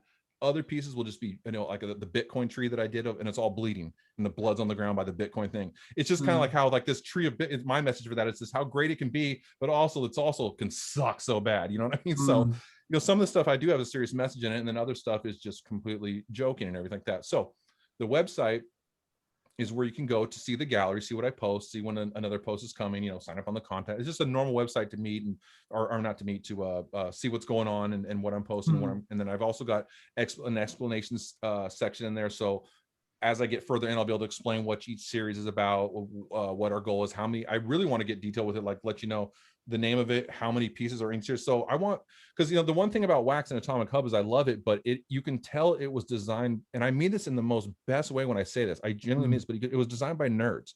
And it's so no normal person would think to put schema as the word for your thing. Like schema. No one. That's just. So they need somebody to get in. They really need someone to get in there, and that's maybe not as nerdy as they are. And I honest to God, I mean the best way. The world is going to be better because of nerds. Thank God we have them. They're making the world a better place. But and some of them aren't. Some of them are bad. But I think a lot of them are trying to make the world a better place. And the people at Wax, I think, are good. They're trying to do a good thing. I think they're more about the art of NFTs and what it's really about, as opposed to just trying to make money, like I think a lot of the other marketplaces are for. So I really like Wax, but I think they've got a long way to go to get it more user friendly and able to it's hard to find people's art. And wait a minute, how many have they minted? Wait, do I go to collections? It's all over the place. It's very discombobulated, so they need a lot of help in getting that reorganized. And once they get that reorganized to where it's easier to kind of navigate through there and understand what's going on, and instead of showing all 100 pictures in the thing of the NFT, just show one, and you can click on it and it'll say, you don't need to put all 70, so they got a lot of things they need to figure out how to get it better, but I still believe in them, and I think they're going to get there, and that's why I chose them overall. And I like that they're a little more, they had Garbage Pail Kids on there. I grew up with Garbage Pail Kids, so they're a little more like me. They have serious stuff, but they're also very jokey too. So that's why I went with them. I felt like their spirit was more like my spirit. So with the website and all that, that's my overall goal, is to create a company, or whatever you want to call it, trippy trading cards. And eventually I'll do more trading cards, but right now it's more just collectibles and NFTs. But eventually we want to get our paint pours. I want to do physical we're going to make NFTs out of some of the paint pours and actually get it where you buy the NFT and you also get the piece of art, shipping not included. If you order it from Japan or something, you got to pay for the shipping, but shipping not included. But other than that, we'll do it, and you get these physical pieces. And cool. I wasn't, and actually I wasn't going to tell us till we got closer to this idea, but screw it, we're talking here. And another thing to do, because a side thing we do is we have a booth in a little antique mall here where we live, and so we sell refinished furniture. We buy old furniture from people that are giving it away or selling for $30. We fix it all up and we paint it, and I'll eventually show some pictures of that stuff later. But my wife is she is amazing with her eyes, and I mean, just the vision she can have for a piece and what she can do to it is just unbelievable. So it's one of the things we do, and we sell them there, but we make these really fancy pieces. And I started realizing crypto furniture. Why not redo a desk, redo a drawer, and have this, really cool, not just cheap Ethereum, Bitcoin, but actually have the symbols. And there's these things called transfers that you can buy, or you can even make them and print it through your own computer, and you transfer them onto the furniture, and you kind of, there's this glue called Mod Podge, and there's all these different, things to do. And you can get it on there. You can really make a piece look beautiful. So we can start creating our own art, our own crypto art, putting it onto the furniture, selling it as an NFT, but you can also buy the furniture too to go with it. It will go with the NFT. That is so very cool. Yeah, so we've got all these. One of the biggest problems I've had my whole life is I come up with too many things to do, and I'll get inspired by something, and I start throwing everything on the plate. I gotta do this. I gotta do an album. I gotta make my own. Oh, we're gonna do this. Well, let me make the music for it. No, I don't want to get a free copyright. No, we're not gonna get one of them. Let me make it. And I'll go on Apple, go on GarageBand and put a bunch of loops together. Even though the loops I didn't create, I'm still creating the overall structure of the sound. I'm putting the puzzle pieces together, even though I didn't create the puzzle pieces. A lot of musicians aren't gonna understand what I just said. I know you will because you're a musician, but I think everybody should do what they want. I don't expect everybody to do what I want, and I don't think my way is the way. It's just my way.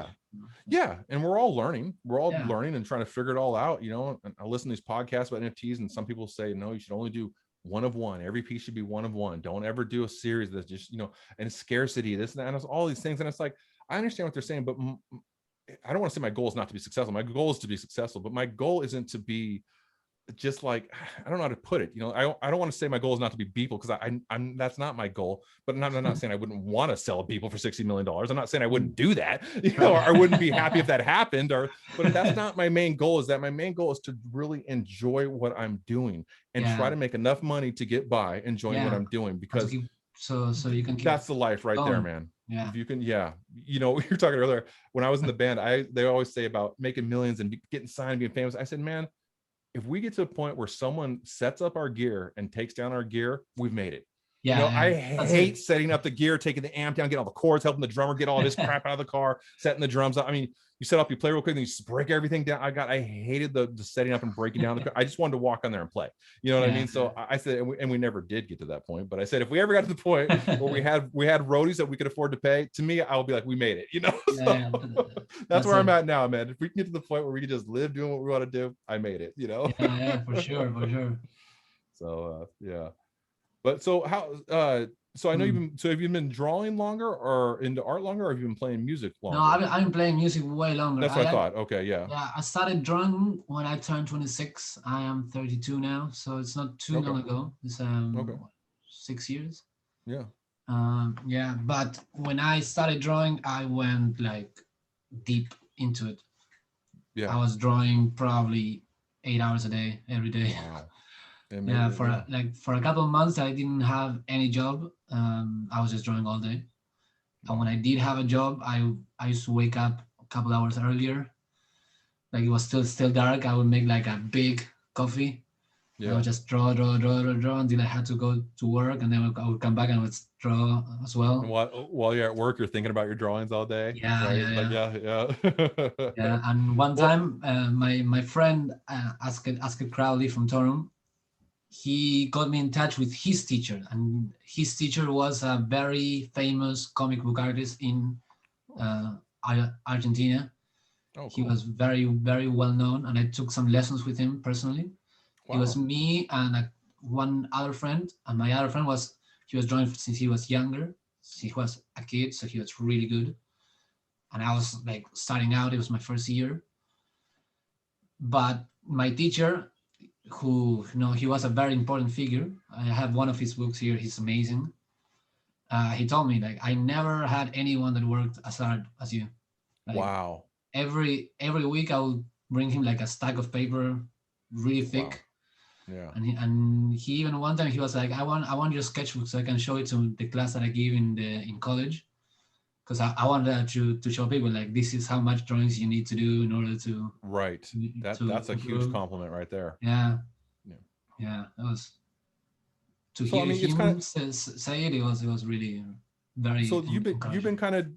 Sorry, I apologize. You've been kind of doing that. Like you've been doing that. Just putting every day. Just put your little drawings, and so your thing is going like this. It's getting there, buddy. You know what I mean? Just keep doing it. It's gonna get there. I promise. It was so funny when I was. Like I said, I was 26 and I started telling my family, I'm going to be an illustrator. And everybody's like, but you don't draw.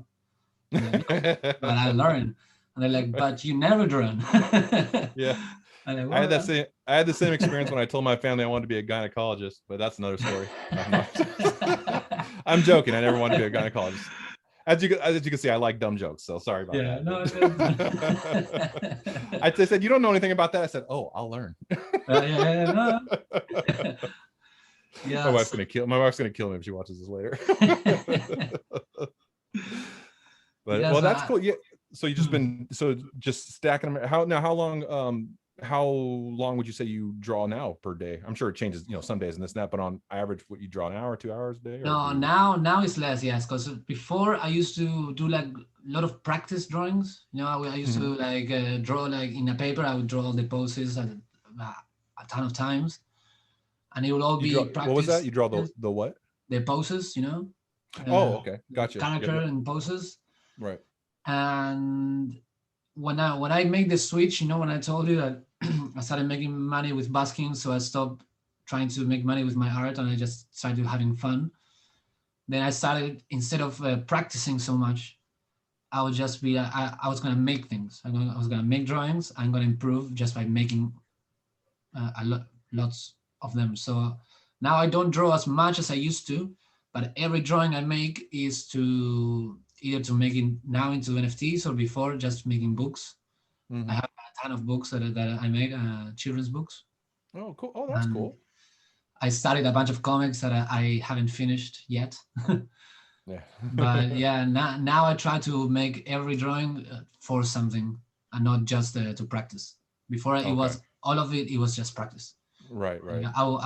I would go into YouTube, and if you search for poses, you have these people that go and make a pose and they stay for like a couple minutes and then they switch. And I would Okay. just make one, after the other to practice. Hmm. But now I'm just making things and try to use all the time that I have, which is not much because I have to busk a lot of hours every day. Sure. Make it so that it's very practical, specific to create something out of it. Right. So Because I you just draw don't a have enough lot. time to Yeah. doodle with it a lot. You got to kind of have a goal when you're doing it each time. Yes, yes. So I Yeah. draw a lot less, but I'm making like my output is a lot more, which is interesting. Yeah. Well, all those years of drawing that other stuff is what led you to be Yeah, able to do what you're doing now. So, yeah, yeah, yeah. And that's really also cool. like yeah, I try to consciously I try to focus my side on something that it wouldn't be as time consuming as I saw a lot of my artist friends. I was That was good. Yeah. I was always attracted to art that felt more spontaneous and loose. Hmm. Yeah. Yeah. Like even my teacher, the one that I told you, the big comic book artist, he used to teach me perspective and stuff, and he would measure everything with a ruler, and everything would be perfect. Everything would be exactly perfect. Oh, wow. And for me, it was great to learn. But now I do it by eye. I don't grab a ruler. Right. Yeah. I can't be bothered. Yeah. I mean, there's a place for both of it, but it's just Yeah, I've never been the ruler type either. yeah, I mean, with everything, music, everything, it's just always been kind of just jump into it and figure it out. You know what I mean? It's yeah, it's it's more fun that way, and I think a lot of the time stuff comes out better from people and artists that are that way. A lot of the stuff I'm into, the art I'm into, or music I'm into, you watch some of their backstories, and you find out how many of them don't know how to read music, how many of them just figured it out by doing this or that. It's mm, just a lot of the great people do it. They have more passion than they do necessarily, technical talent. yeah, What's the old yeah. the old True. saying? It's like it's six. What is it? Success is 1% inspiration and 99% perspiration. I heard that. Yes. And yeah, and it's like there's I mean, maybe it's not 1 to 99, but there's but there's Yeah. definitely truth to that though. Your passion's got to be there too. I don't care how technically talented you are, if you're not pushing every day, then you're not going to get Yeah, anywhere. yeah. And if you look at like, most of the artists, at least the artists that I admire, they're not the ones that went to like music school for 10 Hmm. years to Right. learn all the different things. They're the people that grabbed an instrument, started playing, and started singing, Yeah. started telling the people what they were feeling, what they were seeing. Yeah, Yo Ma may be one of the greatest cellists in the world, but I couldn't name one of his songs. Yes, You know who he is, Yo Yo Ma? I Eh, don't know. he's a very famous cellist, and very good. One of the probably the world's best, or one of the best, if not the world's best. But he did an album. The way I found about him is he did an album with Bobby McFerrin. Do you know Bobby McFerrin? He I sang the don't. song, "Don't Worry, Be Yeah. Happy." Okay. Remember Yeah. that's okay. So Yeah. that Yeah. was Yeah. his Yeah. one hit. He had, but Okay. even though he had that one hit and it was a silly hit, the guy is an amazing singer. I mean, he Hmm. is an amazing singer. So he did an album with him, and it was really cool. And they did. Do you know the song "The Flight of the Bumblebee"? The old classical. Yes. Yeah. You know, he did that one with Yo-Yo Ma. So first of all, Yo-Yo Ma playing on cello is amazing. Bobby McFerrin Hmm. comes in with his voice and does the whole, and Oh he does, wow. and he's hitting every single note dead on. So I mean, if you Wow. ever you want to check it out, Bobby McFerrin, Yo-Yo Ma, Flight of the Bumblebee, check it out on YouTube. It's like, I will. I it's just will. amazing. Yeah, it's really, really cool. But you know, so Yo-Yo Ma, yeah, my point is he's a great cellist, one of the greatest cellists. And other than that album he did with Bobby McFerrin, I don't really know who he is, because his music doesn't, even though I can see how I'll never be at that level, and most people won't be at that level, Hmm. it doesn't appeal to me when I hear it. You know, and it's not because I don't like classical or that kind of music. I do. It just doesn't appeal to me the same way you know, Moonlight Sonata does or something. You know, I mean, there's Yeah. certain songs that are just, I know it's maybe that's a corny cliche one to pick, but because it's so overplayed or whatever, but there's certain songs, you know, that just you can feel the emotion in it when you hear it, and what they were doing even from hundreds of years ago. But Hmm. I don't get the same feeling with a lot of the really technically trained people that I check out or listen to usually, you know. Yes. Yes. And like, if it were that technical playing was what people were drawn to, like how many people graduate from music school every year? You know, Right, if that was true, then every year we would have a ton of new, really exciting artists, but right, we don't. right, that's a good point. Yeah, I Yeah, think so. Like, and some some guy can grab a guitar, play two chords, and say something interesting, and suddenly everybody knows that song. Like everybody can sing yeah, Imagine, and Imagine is not a very technically challenging song. right, right. Super simple. But you just hear the words and the feeling and just what it's saying and just all the Yeah, stuff about it. You're just like, whoa, okay. Even if yeah. you don't have to like necessarily just, you know, agree with what point's making, or maybe you can come from a different perspective where you don't think you agree with that point, but Hmm. if you can understand the point he's trying to make, I think that's where the passion lies and what he's trying to say. You know, I think with that song there were some people that, you know, I remember back in the day hearing a little bit about the Imagine No Jesus or whatever. It's like, wait, what? You know what I mean? People got a little upset about that, the Christians did and everything. And it's like he wasn't trying to say it in the way of like, you know, like, hey, you know, screw your God. He's trying to say, imagine if we didn't have all these things that we're so attached to. That was Yeah, more the message of the song. You know, imagine all these things that we think are so important. Imagine if we just had love and just each other, and that's all we yeah, cared about. You know, that's what yeah. the message of the song was. It wasn't trying to I think attack so too. Yes. any one religion or any one, you know, person or anything like that. So at least Hmm. that's my take from it. Yeah, yeah, yeah. I think like if you just read the words, you might find stuff to disagree with. Yeah, But if you understand what he's trying what he's talking about, you're like, okay, I see. yeah, it's much different feeling when you listen to it. Yeah, it Yeah, is. like it happens to me sometimes. I write a lot of songs for my girlfriend. Um, all my friends always tell me that all my songs are just love songs from my girlfriend, which is not true, but most of them are. So, and sometimes like I grab like a feeling, and in the song, in order to make the song work, I describe it in a different way. Sure. For example, like when we were not living together yet, I wrote a song, and the line said, when we get to Colorado, I'm gonna buy you a home sweet home. So when she heard it, she was like, "Well, are we moving to Colorado?" And I was like, "No, no, it's not. It's not like it literally mean we're gonna move to Colorado. Just in the song Right. to make sense is the feeling of we're gonna find one place for us to Right. build Right. our home. It's not Yes. literally mean, Yeah. yeah, And it's weird how words. It's like you could have said, you know, Maine. We're going to move to Maine, but it doesn't have the same yeah, feeling as Colorado does. So yes, sometimes it's just a word has a feeling. You know, I remember a comedian I used to listen to. He's passed away now, Patrice O'Neill. But he was talking about he did this mm, whole joke, and the punchline wasn't about the Buick, the car. I don't know if you know the car make is a Buick. He just said, and a Buick, da da da, and he was explaining the reason that joke's funny is because I said Buick, not the punchline that everyone laughed at. If I would have said Chevy, that joke wouldn't be as funny. And I mm, remember thinking about that, like, what? That's weird. And I really, he said Buick is funnier than Chevy, even though that wasn't the punchline.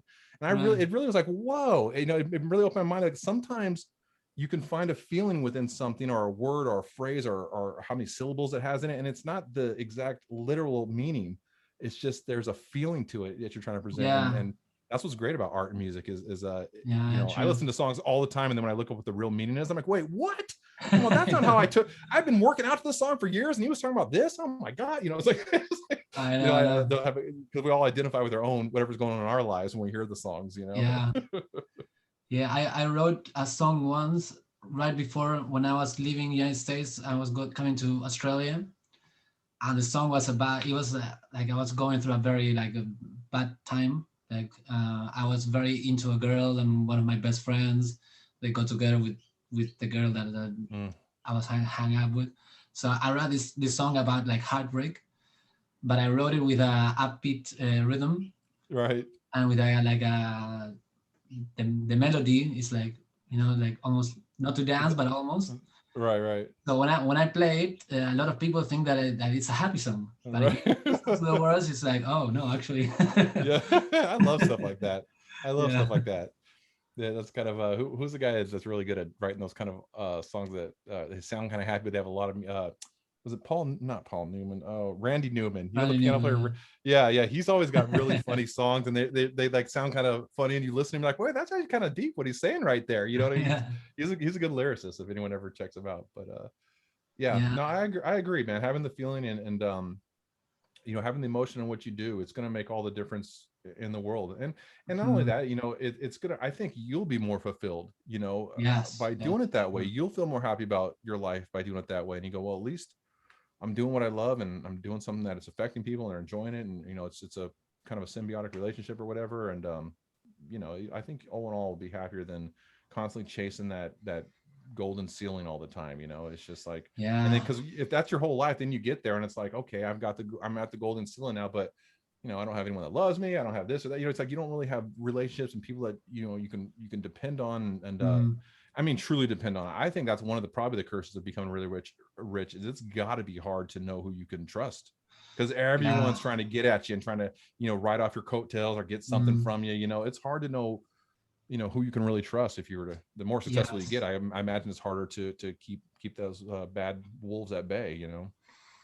yeah, yeah, it's hard when you can't tell if people are coming to you because of you or because of what you have or what you can give Right. them. Yeah. Yeah, that become I would never happen to me because I never had anything, but I was I just gonna say, imagine. yeah, I was just gonna say that's one nice thing about not having money is you don't ever have to Yeah. go through that. I've never had to experience that, so it's like, you know, not having money is not the worst thing in the world. There could, you know, there's worse things Yeah, out there. So there's always positives. yeah, exactly. Everything's there's a silver lining to every cloud, as they say. Yeah, but what you were saying before about like chasing a number in a bank account or a ceiling, the Hmm. problem with that also is that the more money you have, the more money you spend, the more money you need. So Yep, it's like a never-ending cycle. it really is. Yep, yep. Mm, Yeah, if you can just get your, I think the main focus should be trying to get more time, just more time to do our yes. passions and do the things we love, and that should be your main focus. And that's really what makes us happy. And it took me a long time to realize that, you know, when I was Mm, younger, like I was saying earlier, when I was younger, the idea of living, you know, close to my parents, my family, everything is not we got along, we loved each other, we were always really tight and everything. But I was finally free. It was time for me to be free and this and that. So in my 20s, yeah, whatever, I yeah, didn't want to live next to them and say I wanted to kind of be my own man, you know. And then as I yeah, got older, I realized like, oh my gosh, you know, my mom's only got so many years on this earth, and this and that. We all have so many years on this earth. It's just like your perspective really changes as you get older, yeah, especially yeah, if you for sure. have kids, you know. So Mm, yeah, I mean, I'm 43, so I'm much older than you, but mm, yeah, it took a long time for me to try to get this right perspective, you know. It definitely took a long time, but now that I'm there, it's like it makes so much sense to me now. It's like, yeah, that's clear. So the anyone watching, the younger you can get those priorities straight about what you're really trying to achieve in life, and you know, if your idea is more likes and more follows and that's all you're thinking of, just mm, imagine, okay, imagine you got 1 million followers, 1 million likes, just imagine that. Okay, now what? Now what? Okay, cool. You yeah, might get some, you show your friends, whoa, that's cool. I mean, okay, now what? You know, it's like, yes, are you really happy because of that? You know, you ride that high for a day or two or show a few people and look at me, man, I got a lot of people following. But it's like, so what? A lot of those people that you're looking up to, that you're thinking, oh, that got all these hits, you don't realize that even if I don't like them, there, you know, a lot of these people, there's a lot of YouTubers I don't like, but they're mm, busting their ass. They're working every day, and you don't see yeah, that. You yeah, don't yeah, know. You know, true. you get that. You know about Ryan's Toys review. That dude, little kid Ryan, that's on Yeah, YouTube. my God, dude, I don't know how that kid's is sane, because those parents are like, I mean, they are just like, I mean, he's in Target, I mean, they're clearly some of the most focused people in the world. And I Well, think you need that focus to be that successful. But also yeah, I worry exactly. about the kid. I go, dude, what do they do? I mean, this kid is, that's a weird way to grow up, to have all these toys given to you every day. Everything you want is Yeah. always given to you. And I don't know this for sure, but I've got to imagine they realize how much of a cash cow this is, and they do whatever it takes to keep him happy. So if he's like, and this is just me just Uh, guessing, I don't know anything, I don't want to get in trouble or saying, this is me just, this is my mind just going. So this is nothing real, but it'd be hard for me to imagine that he's like, I don't want to do it. And there got to be a lot like, well, if you do this, we'll give you this, and it's probably like, because it's like, you can't have the kid not do it. You got all these jobs, right. I watched a behind the scenes video with them, and they went into another room. They had like 15, 20 people in this other room, all at computers, all working. So Wow. it's not just these two parents that just film a couple videos. I mean, it is a full on Business. business and franchise. Yeah, I mean, not franchise, but a full on business, and they probably would try to franchise it if they could, because they're just very motivated, smart people, and they're an inspiration as far as motivation goes.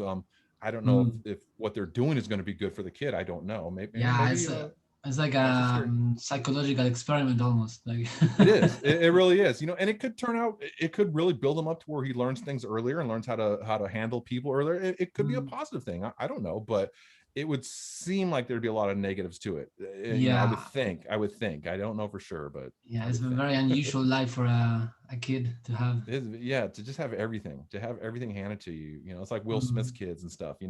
You saw Yeah. them, they're trying to do clothes, trying to be a rapper, trying to be a singer, trying to do their, I think it's probably, I know it sounds, I'm sticking up for rich kids, but it's probably a little tough going through, because you're always in your parents' shadow. And it's like Mm. anything you try to do, it's always, oh, well, of course they got that video. They're really, well, it's just, and it's Yeah. like, as much as you might look at that as like, God, I wish I could have the same opportunities they have with my art or my music or whatever. You also got to realize too, everything they do is in the shadow of their parents, and it's Mm. hard for anyone to take them serious. And that's kind of suck too, if you're an artist or whatever, you're trying to express yourself, and everyone's like, oh, you're only famous because of this and that. That sucks, man. That's Yes, a hard thing yes. to get over. There's very few sons of very famous people that could be their own, be valued by their own merits. Yes, There's right. very few. Yeah, because most of their parents that made it, they didn't get that handout to them. They made it by Yeah, grinding, yeah, yeah. They and had to fight because for they it. grinded so hard and they made it, their kids don't have to grind.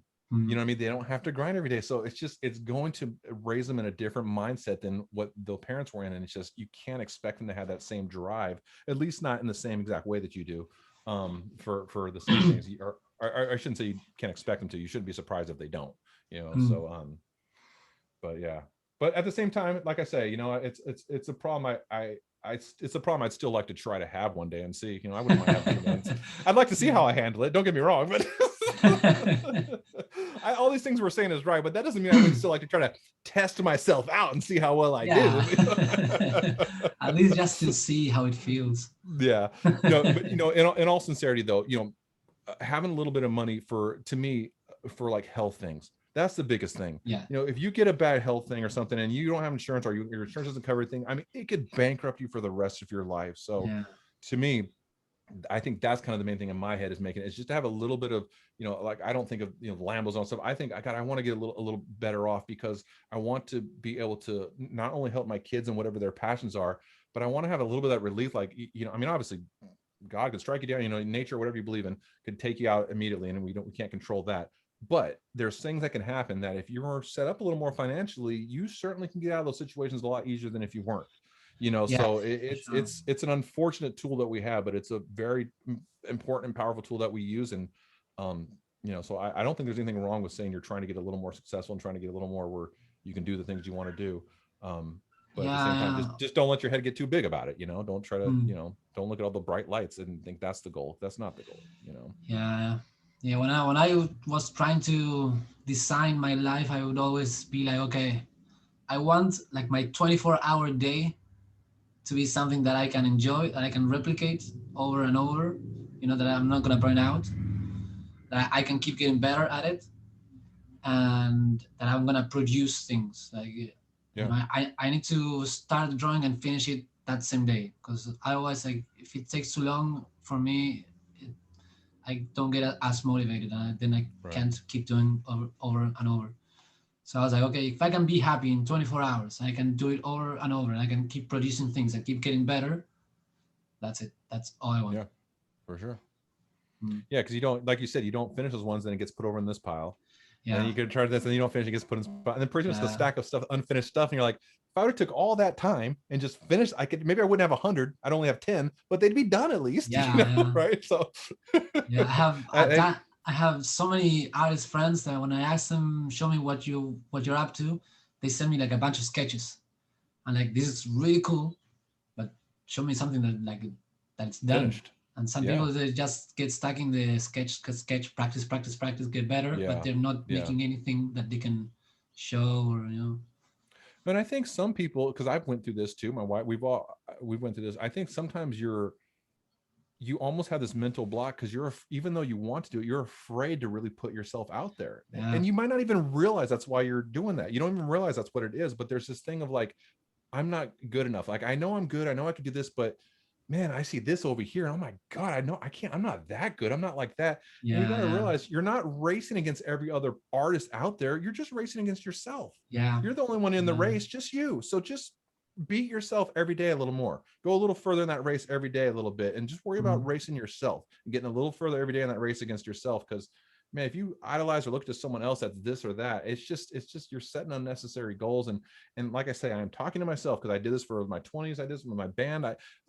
I was going to be a rock star for sure. I knew it when I was in my band. There was no, I didn't need to get it. My mom would tell me, get a backup job, learn this skill, get some, I didn't need any of that. Cause what's the point? I'm going to be a rich millionaire. I'm going to be a rock, and that was my 20s. That's how I really thought. I was idiotic. And, sometimes you got to be that way to be successful. So, it's not crazy, but then as you get older, you realize, you kind of refocus your passions and your goals and be more realistic about what you're trying to do, and realize that, man, success, I think, like I say, I'm not there yet, but I think it's about baby steps. I really think it's about baby steps, and just making those baby steps every day, Yeah. So that's why I really love that Torm's like that. I feel like, it feels like it, not only is Torm the site getting better and making baby steps a little bit here and there, it's almost like the people on there are getting better. We're all like helping each other, and we're like not getting better. That's a bad choice of words. Like we're growing together. That's a better way to say it. Like you can just feel us all, like we're all growing together, and I can really feel it on there. And not 100% obviously, but there's a certain collective, a certain feeling with, you, me, and the other people. And I couldn't name them all off the top of my head right now, but other people. And plus I get their name mixed up because the name that's up here is sometimes different than what's down here. And then you go to the wax, it's different. You go to their Twitter and it's different. So, sometimes they'll be like, I know I sent that to you. And I'm like, you did? And then like, oh, well, you sent it under a different name. I didn't know this was your Twitter name, So, I'm trying to give these giveaways. Sometimes people are like, where's mine? I'm like, you didn't do anything. And they're like, oh, well, you didn't remember the rule said, put your name in there. So I know it's you, but yet that, they'll just put their wax wall and that's it. And they want me to go and track everything down. They didn't figure it all out. I'm like, brother, help me out a little bit. I'm going to give this to you, but just help me out a little bit, just give me a little more, leave some breadcrumbs on that trail so I can find my way back to the village. It's like, God dang it, man. But honestly, but most people aren't like that. Most people pay attention. Most people are very grateful, very thankful. You'll notice that when you start to help people, they start to help you. I'll put a little problem or something be like, they may not be able to answer it, but they'll tag someone that they know that can answer it. Hey, so-and-so, and then all of a sudden that person will answer me. So it's a really, really cool community. I mean, it's the best. I love it. I love it. Me too. I never experienced such support and encouragement. Never. Anywhere else. And it's going to take us. I think it's going to take, you and me and people that agree with this and feel the same way. I think it's going to take us to kind of, I don't want to say keep it that way, because we can't control where it goes in a sense, but in a sense we can. There's some things you can't control, but there are some things you can. And obviously there's going to be more scams, more people that come in that are, whatever, trying to take advantage of this and that. And so I think it's going to take more of I'm not an OG on there, but I think in years I'll be considered, in 5 years I'll be considered an OG on there, and the originals, the people that have been on there for a long time. It's going to take us to really kind of help bring in the newcomers. And whenever, another thing I do is like, whenever, for whatever reason, something pops up in front of me and it's like someone that's been there for a day. Hey, I'm new on Torm. Like, I always go there if I see it. And I'm like, hey, welcome to Torm. Let me know if you have any questions. Send them a little small clap or something. Because I think sometimes you can put something like that. Hey, you come back another day too, no responses. You kind of give up on it. So it's really important those people come in to let them know, hey, it's a friendly place. Come on in. We're here to see you. And I think it's really important to introduce newcomers and get them going. And to be honest, there's a little bit of a learning curve with Torm. It took me a little while to get used to how to navigate around and what's going on. What is the small, what does all this mean? I swear, when I got my first small clap, I thought it was said slow clap, and I thought it was always, I thought somebody was making fun of me, like, oh, stupid comment. That's what I thought it was at first, and I was like, oh, was it dumb what I said? And I, as I learned more, I was like, oh no, it's just one of the many gifts that you can get on there, But I remember I totally thought it was a slow clap, but it's going to be up to us to really help bring in the new people, and if we can kind of get them on that right path in the beginning to understand the vibe and the motion that we're going for here and what it's about. Hopefully they can have the same experience you and I had, and it sets them in the right direction to where they become like us, and they're helping the new people, and then we can really try to keep the community the way it is now the best we can. I think that there's people that are like a core of users of Torum, and if we all try to keep the identity of Torum, then maybe we can even when more people join. One of the projects that I'm starting now as well is I want to do a separate podcast, the Art of Tomas Podcast. Keep this one for interviewing people from Torum like you, and in the other one I want to go around Sydney and doing this with other artists in person. Very cool. And I want to show them Torum. I want to try to bring them in, because I think the Torum for artists is great, and if we can bring more artists in, that would also be good for the community in general. I agree, and I was going to say an extension of that. Not only is Torum good for artists, but that will probably open up a lot of artists to the NFT world, which I think could be good for artists. Obviously the more people that get into it, the harder it is to be seen and everything. But the idea is the idea of the whole secondary market and being able to put a percentage on what you make in the secondary market is huge to me. Yeah, that's a game changer. You get a little bit, it is a game changer. You get a little bit of following, get a little bit of popularity, and people start trading your cars and going back, and you're getting a little tiny cut off that. I mean, you could really make something from your art. And I think that's been forever. It's so hard to be an artist and make money, whether it's music or anything, but especially like a digital artist or painting or NFTs, or there's certain things like, stuff that would be an NFT, I should say, because NFTs haven't been around that long, but stuff that would be an NFT. It's hard to make money in that kind of stuff. So this whole game changer where it's going and everything, and to be able to tell whose work it is, and to be able to, maybe they get a little bit rise up there, but you're not gonna be able to get too far cheating or taking someone else's stuff. It's gonna be much harder to cheat people now, because we'll be able to backtrack it and figure out where it came from. And it's gonna be on the blockchain, and that's forever. That digital ledger is forever. So and at least from what I understand, can't be manipulated. I have a hard time believing that, because I just think anything can be manipulated somehow. I know, but you gotta have all these computers, and it's gotta be 51%. They're all, there's no way. I don't know. There's someone out there smarter than me, and most of us that's gonna figure out a way. There's just always someone smart out there that figures out ways that we thought was not possible. But for the most part, the average person or even the above average person is not gonna be able to manipulate it or change it. So it's such a game changer. Get them on. I think that's a great idea, because you get them onto Torum, you get them in that world, and the positivity that's going on there, and how much artists are supported, and just people are supportive on there. But then you get them into the idea of NFTs and how they work, and what the opportunity could possibly be for them.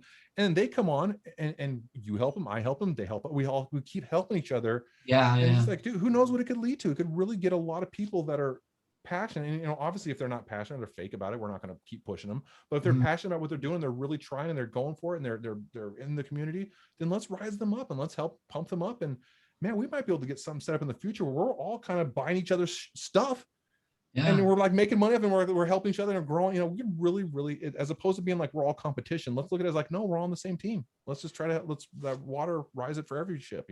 Yes, and something that I've been wanting to do as well is doing some NFTs in collaboration with other artists. I draw something, I send you the file, and you add something. I love it. And that's cool. Then we can start collaborating and bringing people in, and if we all work together, I think you just gave me an idea. Really cool. You just gave me an idea. When I was younger, I have a lot of family in Texas, and we would do family reunions there every year, and we'd go out there, and and now they've fizzled out, unfortunately, but there was a time where it'd be about 200 family members at these reunions, and it was just great. People from all over the country, and we'd be getting to know each other. And one of the things they did is they would this is not original to them, other people have done this before, but they would get a quilt, and one person would do one square, the next person would do the next square, and then they would sew it all together into one quilt. And they would do this every year, and that'd be the 1998 reunion, the 1999 reunion. They would do this every year. I see where you're going. they also had a Jackass Award, which I won one year. It's just a big horse's ass because I was the most annoying person at the family reunion for that year, which I'm actually proud of. But yeah, so what if we did, that would be a cool idea. Like, you know, we make this box and it's got like, you know, 16 or whatever, 24, whatever the right number is to put them in. Each person does their own thing on it. And we can either have a theme. Hey, cool. It's got to be, this is the theme. And we put other and try to stick these colors or go crazy and do whatever theme you want, whatever idea we come with. Everyone puts it on and you make it into one NFT and like, that'd be pretty cool. Yes. Yeah. It'd be an NFT quilt. We'll call it an NFT quilt. Just like, yeah, the family reunion, the Torm family reunion quilt. Oh yes, I love it. I mean, I know we're kind of joking, but I actually think it's a pretty cool idea. I think so too. I think that'd be really cool. Well, yeah. I love the way your brain's thinking, man. And I'm so glad we did this. You know, Me too. And I'm not trying to. If you want to talk more, we can. But I just wanted to make sure while I'm thinking of it, I say it. But I'm so glad we're doing this, and you had this idea. And of course, I was a little nervous about it because what if we just don't. What if it's you just might sometimes personalities don't vibe together or whatever. And I was worried it was going to be like I say something and you're just sitting there like. This guy's or something, or you say something and I'm just like, this guy is so boring, or something. I was like, please don't let it be like that, please, but I honestly, man, I am so happy not only for all the stuff we talked about, but I really feel a connection with you, bro. I feel like too, man. I do, man. You remind me a lot of myself. I think we've been through similar experiences in our lives. I feel that. Actually, you know what? Let's talk about similar experiences. I'll tell you real quick about my girl and how I met her because it wasn't quite as magical as that one. But it's similar though. It's close. Okay. So she was at a party one night, and this is my 20s. So I was a rocker, a heavy metal dude, whatever, just totally different than her. And we were at my friend's party, and she was walking by, and she just, man, her clothes were like perfect, her hair was perfect, her face, she just was a sweet, innocent girl. Everything looked perfect about her, and so she walked by a couple times, and I don't know, she just looks so like opposite of me and so perfect. So she walked by one time, and I said, hey, come here. She came over, and I said, you know what? You look like the type of person that would say, that's swell. Things are swell. And she went, and she looked at me like that. And she goes, I don't like you, and walked away. So for the rest of the night, every time she walked by, I go, hey, are things swell? You having a swell time? Or things swell? And she just gave me this look. So we go back and forth. She kind of, by the end of the night, she kind of smiled a little bit. I could tell I was working on her a little bit. We go our separate ways. Nothing happens. When I go to leave later at night, there's a note on my under my windshield on my car, and it says, "Have a swell evening.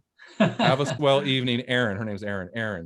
And I said, I'm going to marry this girl. When I pulled that out, I said, I'm going to marry this girl. I knew right then I was going to marry her. It just was something about it. So, it wasn't quite the kiss thing, which is really cool. That's movie-esque, but there was something similar. Yes. We had a similar thing where it was just like I knew it. I knew the same way you knew it. I just knew it. This was my soulmate, and I just knew it. And I was right. She absolutely is, and I thank God every day for her, man. I really do. And I just wanted to get that out because I thought about it, and it's a special story that I'm proud of, man. So I don't mind telling it. It's like a great story. Yeah. So even cool. And to this day in my phone, obviously her last name is not Swell, but to this day in my phone I have her as Erin Swell. So and when we get a new phone, I don't put my last name in there. I put her last name. I reprogram it, Erin Swell. Just like, you're gonna keep that for the rest of my life. You're gonna be Erin Swell. So, but it's like it's our little thing, So it's cool. No, that's great. But yeah, man, I feel a good connection with you, and it's nice, meeting the person in the face, because it's not only that is it nice because it's hard sometimes for you to remember everybody. Because if you don't have that physical, or you don't see them on the phone, I remember their name, and I my Bob Marley picture or whatever, and that's you're picking, that, and you kind of, but it's just hard to remember and have that same connection. Even though we have a connection, it's just not the same. And now that I'm meeting you, it's like, man, when I see your name now, it's going to be a different feeling. Now it's going to be like, unfollow. No, I'm just kidding. No, but yeah, that is the main reason I wanted to do this. I wanted to see people and speak with them. And I wanted to have the video going because like I want to see you. I want to see how you move, how you react. Yeah, well, when I was setting it all up, I was like, wait a minute, we didn't even talk. I know we're going to do it for Zoom, but is he just going to record our voice or is our face? I didn't know. So because I didn't know, you forced me to take my once a week shower. But I thought, my granddad used to always say, he says, I take a shower once a week, whether I need it or not. I say, Granddad, don't you always need it? He goes, oh yeah. But but so I was a little like, well, okay, let me at least get a halfway decent. But no, but I think it's different. if you're driving or whatever, that's one thing to have an audio podcast, but Mm. it's just something about having the face. Even if I'm, like you said, watching Joe Rogan, or I don't know if you watch Tim Pool. I watch Tim Pool. Yeah, And yeah, I do, yeah. yeah, and then there's one of the Lex Friedman. You ever watch Oh, Lex yes, Friedman? yes. Dude, that guy, Me he's too. very serious and to the point, you know what I mean? But the guy is deep, and he's Yeah, very smart, and you can tell he prepares for every interview. I mean, he prepares for everyone, has great questions. If yeah, anyone out there, Lex Friedman, the guy he's a different, he's cut from a different cloth, man. He's really yeah. cool. But oh gosh, I forgot the main point I was making with all this. Oh God! See, this is what I do. This is my problem. My whole problem, my whole life is I'll start branching out to different things, and I forget to get back to the original root of the tree that I was talking about. You know. You're talking about the video about being able to talk to each other, see each other. Yes, yeah. So I think there's just more of a connection that way. Yeah. So listening to like Joe Rogan, listening to one of these things on your car, it's fine.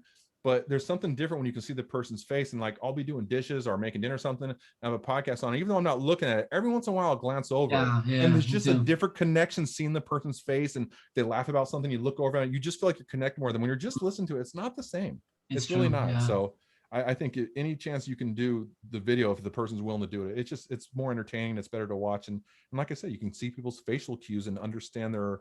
Even if you disagree with their point, you can at least maybe hopefully understand where they're coming from a yeah, little bit easier. You know. yeah, yeah. So. So yeah, I'm very very happy that we got to do this, and I'm constantly thinking about like what else can I do, for to get more involved with Torum and try to Yeah, help it grow and for sure. connect more with the people in Torum. And Yeah, yeah, yeah, same thing. yeah, I'm going through that. I'm I'm going through that same thing. I'm very happy that I got to start with this, and I already did one with I don't remember his tag name is Fady Etienne, I think. He was Not really sure. he was very cool too. He lives in Madagascar, so Oh, that, that's cool. that was an interesting conversation. Yeah, I'm hoping that after when I publish these two, then more people would be more open, because yeah. it's hard when I was talking to people about doing this. It's hard to have the first guy that says, "Okay, I'll do it." Right, Yeah, right, yeah. And once they see it, hopefully they can see, hey, it's just a kickback thing. yeah, You don't got to come over here and be an expert in anything. You're just talking. You know what I mean? And yeah, it's yeah, like, exactly, and exactly. to me, that's more entertaining to watch people just kind of talk, and even if it's technical, but just watch people kind of not necessarily having to talk about certain subject or this that. You just Mm, kind of, like you say, there's been probably 20 times where we just branched out to something where just yeah. a totally different direction, and and some people may not like that, but I think most people can dig that. So dig it. God, how old am I? My dad used to say dig it. I'm still saying dig it. If anyone under 30 is watching, like, look at this old boomer talking here, dig it. Listen, you cool cats. Let me just tell you, this is a real boss. This is a real boss interview we got going on right now. No, but hopefully, yeah, they'll be more comfortable. They'll see it and realize it's cool. And I'll tell you, I'm honored that I'm one of the first few to get in on it with you. That you called me and asked, Yeah, or thank you, not thank called me, you. but messaged me to do it, man. I'm honored, and Mm. I hope it grows from here. You think I about how hope this looks right now. We're on our computer. You got this normal camera. It's not too set up, whatever. But imagine 300 episodes in or something like that. who You got a little bit knows? of a studio, the lights. You never Yeah, know, right? You never know. So it's true. like I think this. I support what you're doing here 100%, buddy. And if you ever Thanks. if you ever want me on for anything again, just feel I free to would, ask. I would love to, because I feel like I could spoke with you for the next 5 hours probably. Yeah.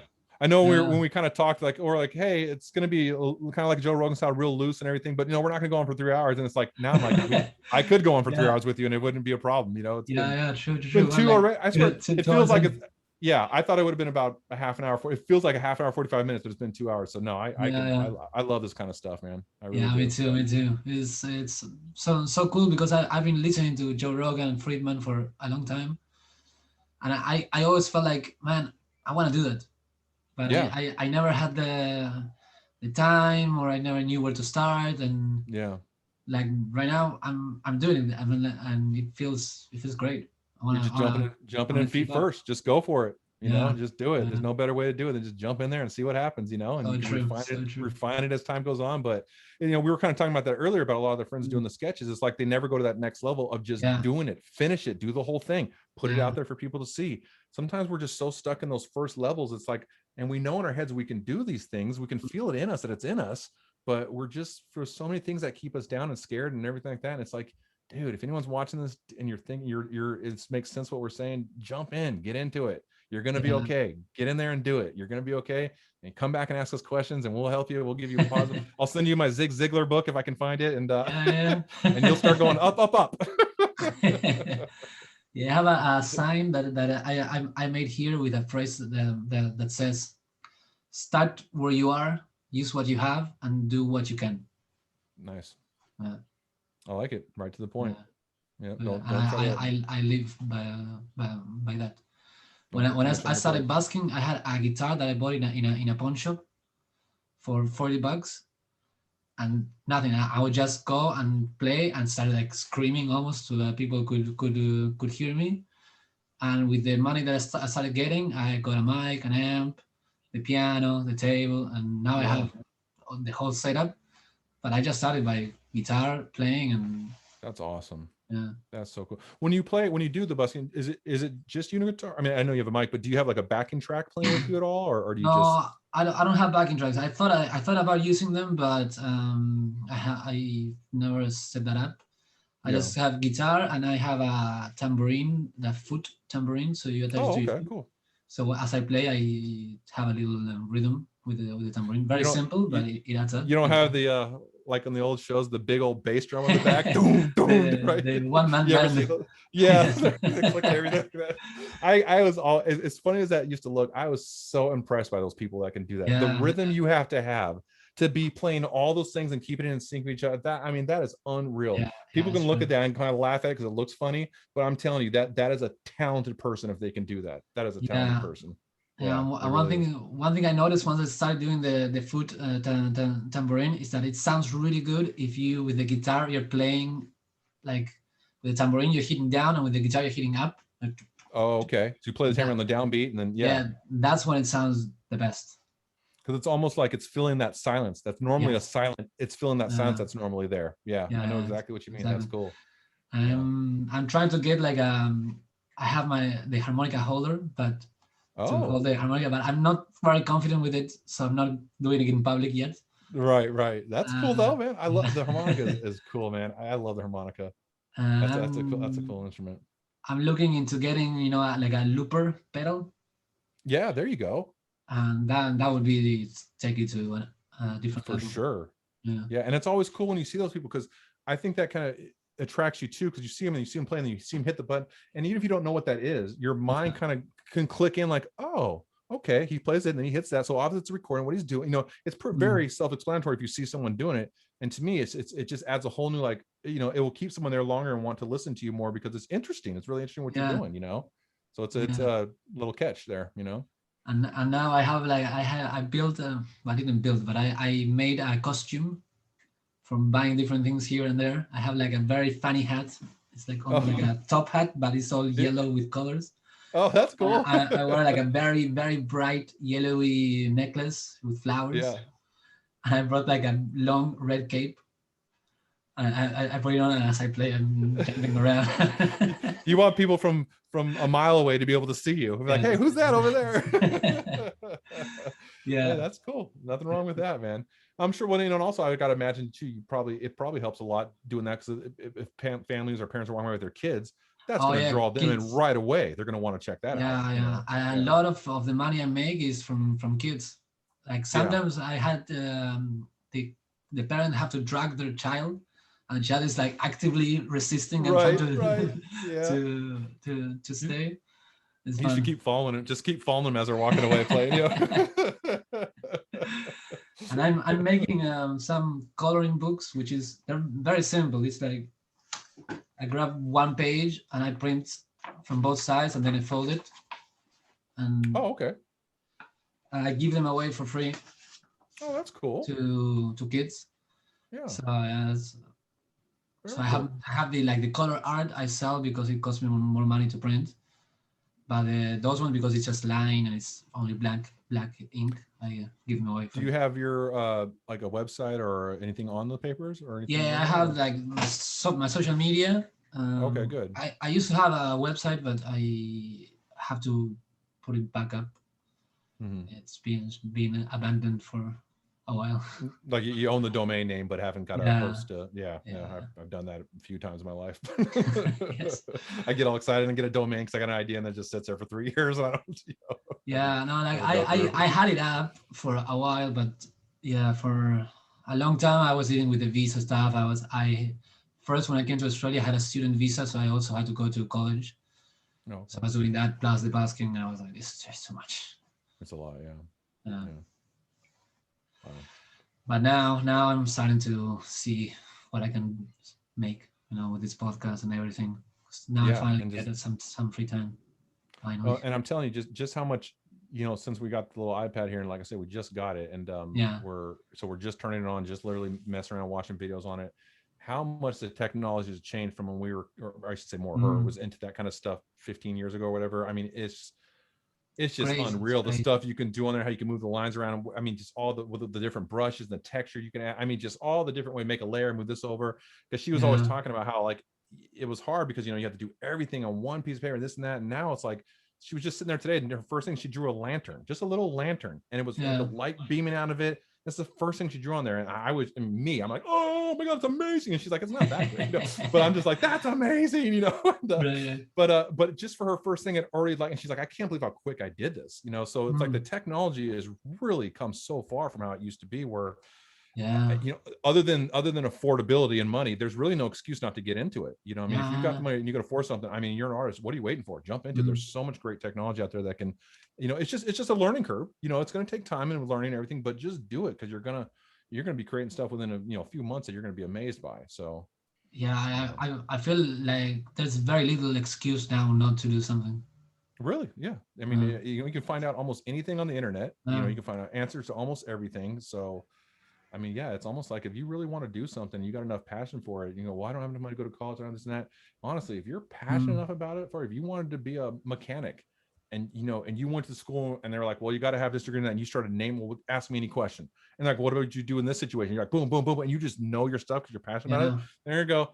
Okay, he doesn't have a degree, but he knows more than most of our guys working have a degree. So you know what I mean? You'll get Yeah. in. So if you're passionate about something enough, you can learn it. And like I said, I'm not talking from a place of experience. I know I've said it like 5 times today. I just want to make sure. I want to reiterate. This is me learning this stuff now as I've gotten older. Okay, I'm not like if I would have, dude, I would be super successful if I would have implemented this mindset 20 years ago. I would Oh, be yeah. really Yeah. successful. But my mindset was so different then. So if you're in your 20s watching this, you are so ahead of the game if you start Mm. getting into it now. You could be Yes. 20, 28, 29. Feel like I should have done it when I was 21 or 22. You're not. You're still so young. If you're 39, I don't care. You're still bloody time. And I don't care if you're 69. You know what? If you live to No. be 90, that's still a long time left. You know what I mean? So start, if you're 69, get into the stuff if you want to. Don't let it stop you, because you might have a few years of just absolute wonderful art that you create and joy that comes from it and stuff you can give your kid. I mean, just Yeah. don't let it hold you back. Get into whatever your passion is. Try to go for it. Yeah. Other than Yeah. money, there should be nothing holding you back. Hmm.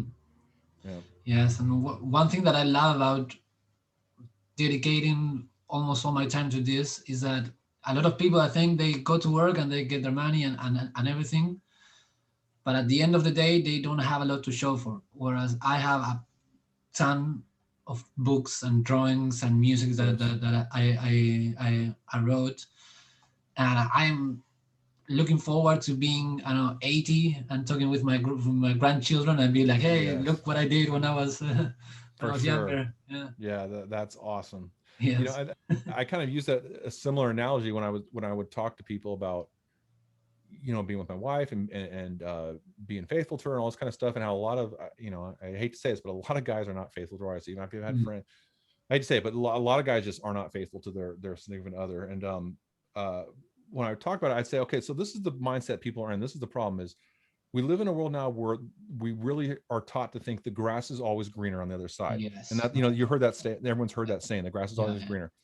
And there may be truth to that. So like, I think of our relationship, as time goes on, the grass does start to fade. There's a little bit of Mm. brown spots over here. You can't tend to everything the way you did before. The patches are not the same in some areas. Mhm. Things fade a little bit. Your grass does get a little greener. So it's easy to look at your grass and think, oh man, it's starting to fade a little bit here. And then you see some grass go by over there that's beautifully green and luscious. Mm. And you think, man, that's some beautiful green grass over there. Of That's course. what's going to make me happy. That's what I miss. That's what I Mm. need. You jump over that fence, you go to that green grass, you enjoy yourself, but then you look back at your faded grass and you go, oh my God, my grass is faded, but I had a flower over here. I had this beautiful tree over here. I Right. had a whole world I built around this grass of luscious greatness that I didn't realize. I was too focused on the grass that was fading, as opposed to all the other stuff we built in this garden. So you might go and find someone that's got a little bit of fresher grass, but that's all they got. That's all they got to offer you is that fresh grass. They don't have all the stuff you've spent years building up with this person. Yeah. And that is something that you cannot get no matter what. So if you're going through that thing in your life where the grass is always green, and you're kind of going through that temptation, this and that. I mean, everyone has to make their own decision in their own life. I can't, you might be in a relationship where you should be out of it. I'm not, you need to make your own decisions. But if you're just kind of going through that normal thing people go through, where sometimes you just get a little, the grass is fading, man, if you've built up a garden of beautifulness, look at that garden. Don't get too focused on that fading grass, because it'll distract you. Yeah, and even if you went to the other grass, like even if it looks green now, it's gonna fade. The same thing will happen, and then what? You're gonna just jump from grass to grass. Exactly. Like, Yeah, like the Billy Goat's gruff, just kind of trying to. There's always a troll under every bridge, so just stay on your own side. Stay on your own side. You'll be happy over there. Yeah. I only know that story because I had to read it to my 6-year-old every night for about 2 or 3 months. That's the only story he wanted to hear. The 3 Billy Goats gruff. So I don't know if any parents know that story, but yeah, my God, I could probably spout that story back to you line by line. But now he's all about Fortnite. Now Fortnite's his whole life is Fortnite. Yeah. And the kid is, it's a little like, I wouldn't let him play GTA or something like that because it's too realistic. Where this one, at least it's aliens and the guns are cartoonish. So I mean, it's still, I could see people saying 6 is too young, and I can understand that, but he's a pretty mature kid. And but I gotta tell you, I watch him play it and I just get excited. He's so good at it. He's really good for a 6-year-old. And I watch him, and sometimes I'll be there and like these 3 guys will attack him, and then all of a sudden he gets it, all 3 of them, and I'm just like, yeah. And I'm like more excited than he is about it. I'm jumping out of my seat, like, it's like I just get lost. Yeah, I get lost there, and I'm just so proud to see this kid who, like, I don't know how he could pick up his controller and learn how to build and do all this stuff. So it just blows my mind, the stuff that, and I know a lot of, I'm not saying he's, the only kid that can do it. A lot of kids are doing this stuff. And it's just amazing how some of these kids can just pick this stuff up, and they're so intuitive, and it's just so natural to them. And they're just like, you're thinking, man, where's their kids going to be? And then my grandkids, where are they going to be? I mean, it's going to be, Ready Player One. It's going to be a whole new world, and a lot of it's scary where it's going, but it's going that way. There's nothing to do about it. So the best thing to do is pay attention to what's going on and try to push it in the right direction somewhat, as opposed to just throwing your hands up and letting it go. Yeah. You have to be mindful. You really do. Yeah. But otherwise, if you just wander around, you might end up in a place where you don't want to be. Yeah, that's happened to me a couple times. No, I speak from personal experience. Yeah, I've been on a few trips I didn't want to go on, that's for sure, and I mean that in more ways than one. Yeah, and it's almost like you need to have that experience in order to learn how to avoid it. It really is. That saying of what doesn't kill you makes you stronger, there's a lot of truth to that. Although Norm Macdonald, he's a comedian. I don't know. He's from Canada, but he's big down here, Norm Macdonald, and he was on Saturday Night Live. He did the news segment on Saturday Night Live. But he had this little thing in his joke where he said, people always say, because he has this kind of whiny voice, but people always say, what doesn't kill you makes you stronger. And that's not true. What doesn't kill you makes you much, much weaker, and usually will kill you the next time it comes around. There is truth there as well. It's like, I go, okay, well, I can look at it from that point of view too. All right, I can see it from both points of view there. Yeah, true. But if you ever want to check out a good comedian, Norm Macdonald, he's got some great stand-up stuff. Oh, he's got some great stuff. He did the when David Letterman had his last show, that was the comedian he invited on there because it's like his favorite comedian. So it's the guy's got some hilarious stuff. But he's definitely you kind of have to like his style, because he tells a lot of like jokes that if other people told it, they just wouldn't be funny. They'd be boring. He tells a lot of like boring jokes. They're like jokes you'd hear from your dad or your grandpa. They're like 30 year like 50-year-old joke. Like what? But the way he just does them, there's something about his personality. It's hilarious. It's absolutely hilarious. So cool. Yeah, check him out. All right. Some good laughs. Yeah, for sure. Well, buddy, what do you want to go over? Anything else you wanted to, any other topics or anything you wanted to hit on or anything, or? I don't know. Like, honestly, I would like to keep going for a long more time, but it's also been 2 hours already. So Well, I think, yeah, yeah, I'm sorry I cut you off, but I think I know where you're going. I yeah. I drink maybe, beer or alcohol. I drink maybe 2 times a year, 3 times a year. It's just not my thing. I'm more of a mother nature lover, if you know what I All mean. right. Yeah. But it's not really my thing. But I had a beer tonight because it was just kind of a special evening. I thought it was a Oh, celebration, cool, man. And so I've only had one beer, and I feel like I've had four. You know what I mean? Because I don't ever drink. So I got to tell you. So the only reason I would talk about, the only reason I cut it off is I got to pee so bad right Yeah, now. yeah, me too, me too, me too. I got to pee like a racehorse, as my dad used to say. But But I would love to do this again sometime. me too, buddy. I would Yeah. love, and if there's ever anything where you want to bring more people on, we talk to more people or whatever, I'm cool Oh, with that, or yeah, just yeah. you and me or whatever, get a conference thing going or whatever, I don't know, but ideas of new ideas for touring, whatever this leads to in the future, I'm on board, buddy. I love it. All I right. love Yeah, I yeah. love where you're going, and just Cool. let me know when you get it up and how you get it all going. I'm sure you'll spread it on forum, and hopefully people Yes. like it. Yeah. One thing that I wanted to say to you is that one of my ideas to help this podcast grow is to make an NFT to go with it and to give it to people who share it and like it and subscribe to it. Awesome. So my idea is to make an NFC based on each guest. So I would make one based on Oh, you. Is oh, that that's cool? awesome. I love it. I'd be honored. All right. All Yeah, right. absolutely, buddy. That'd be great. I'd love that. Okay. Well, Now, yeah. I'm sorry. Go ahead. No, I'm gonna say that I'll make it and then I'll send it to you. So make sure that you're okay with it, and then Oh no, from tonight, yeah. tonight's video. No, I'm go. I mean, I don't think I've said anything in here that I'm, worried. I didn't get too drunk where I said anything that I'm worried about or anything. So, I'm just saying like how the NFT looks, to make sure Oh, that. the NFT. I thought you meant I'm sorry. I thought you meant the podcast Oh, tonight. no, Like no. you're gonna get The it like NFT. edited or something like that, and then send it to me. So I was gonna say you don't got to do that. I mean, All I'm right. fine. Just Cool. do Cool. whatever you want to do and send that out. But okay, yeah. I mean, the NFT. I mean, I trust your eye there. But yeah, if you want to send it to me, we can collaborate on it. That'd be awesome. Oh yeah. Great. Yeah. Okay, cool, man. I'm excited. That's Yeah. awesome. All right. Yeah. That's even better.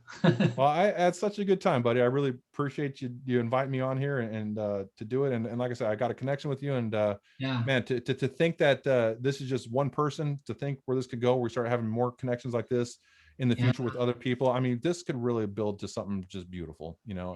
and I think also if we all have that mentality, we can all help to make yeah. it really special, I think. And and I think there might be times where some people don't see that mentality, and they'll eventually will start to fade away from it or whatever, and that's fine. It's not going to be perfect all the time, but Mm. I think if we just keep pushing at it, and eventually you can get enough people together that kind of have the same motivation, the same goal, and we could Yes. really achieve something great here. So Yes. yeah. All right. All right, buddy. Well, Well, awesome, man. thank you so much, man. Thank you Yeah, so much. thank you, brother. Thank you, brother. Have a good night, and I will see you You on too. Torum. All right. Yes. All right, buddy. Have a good one. You too. Bye.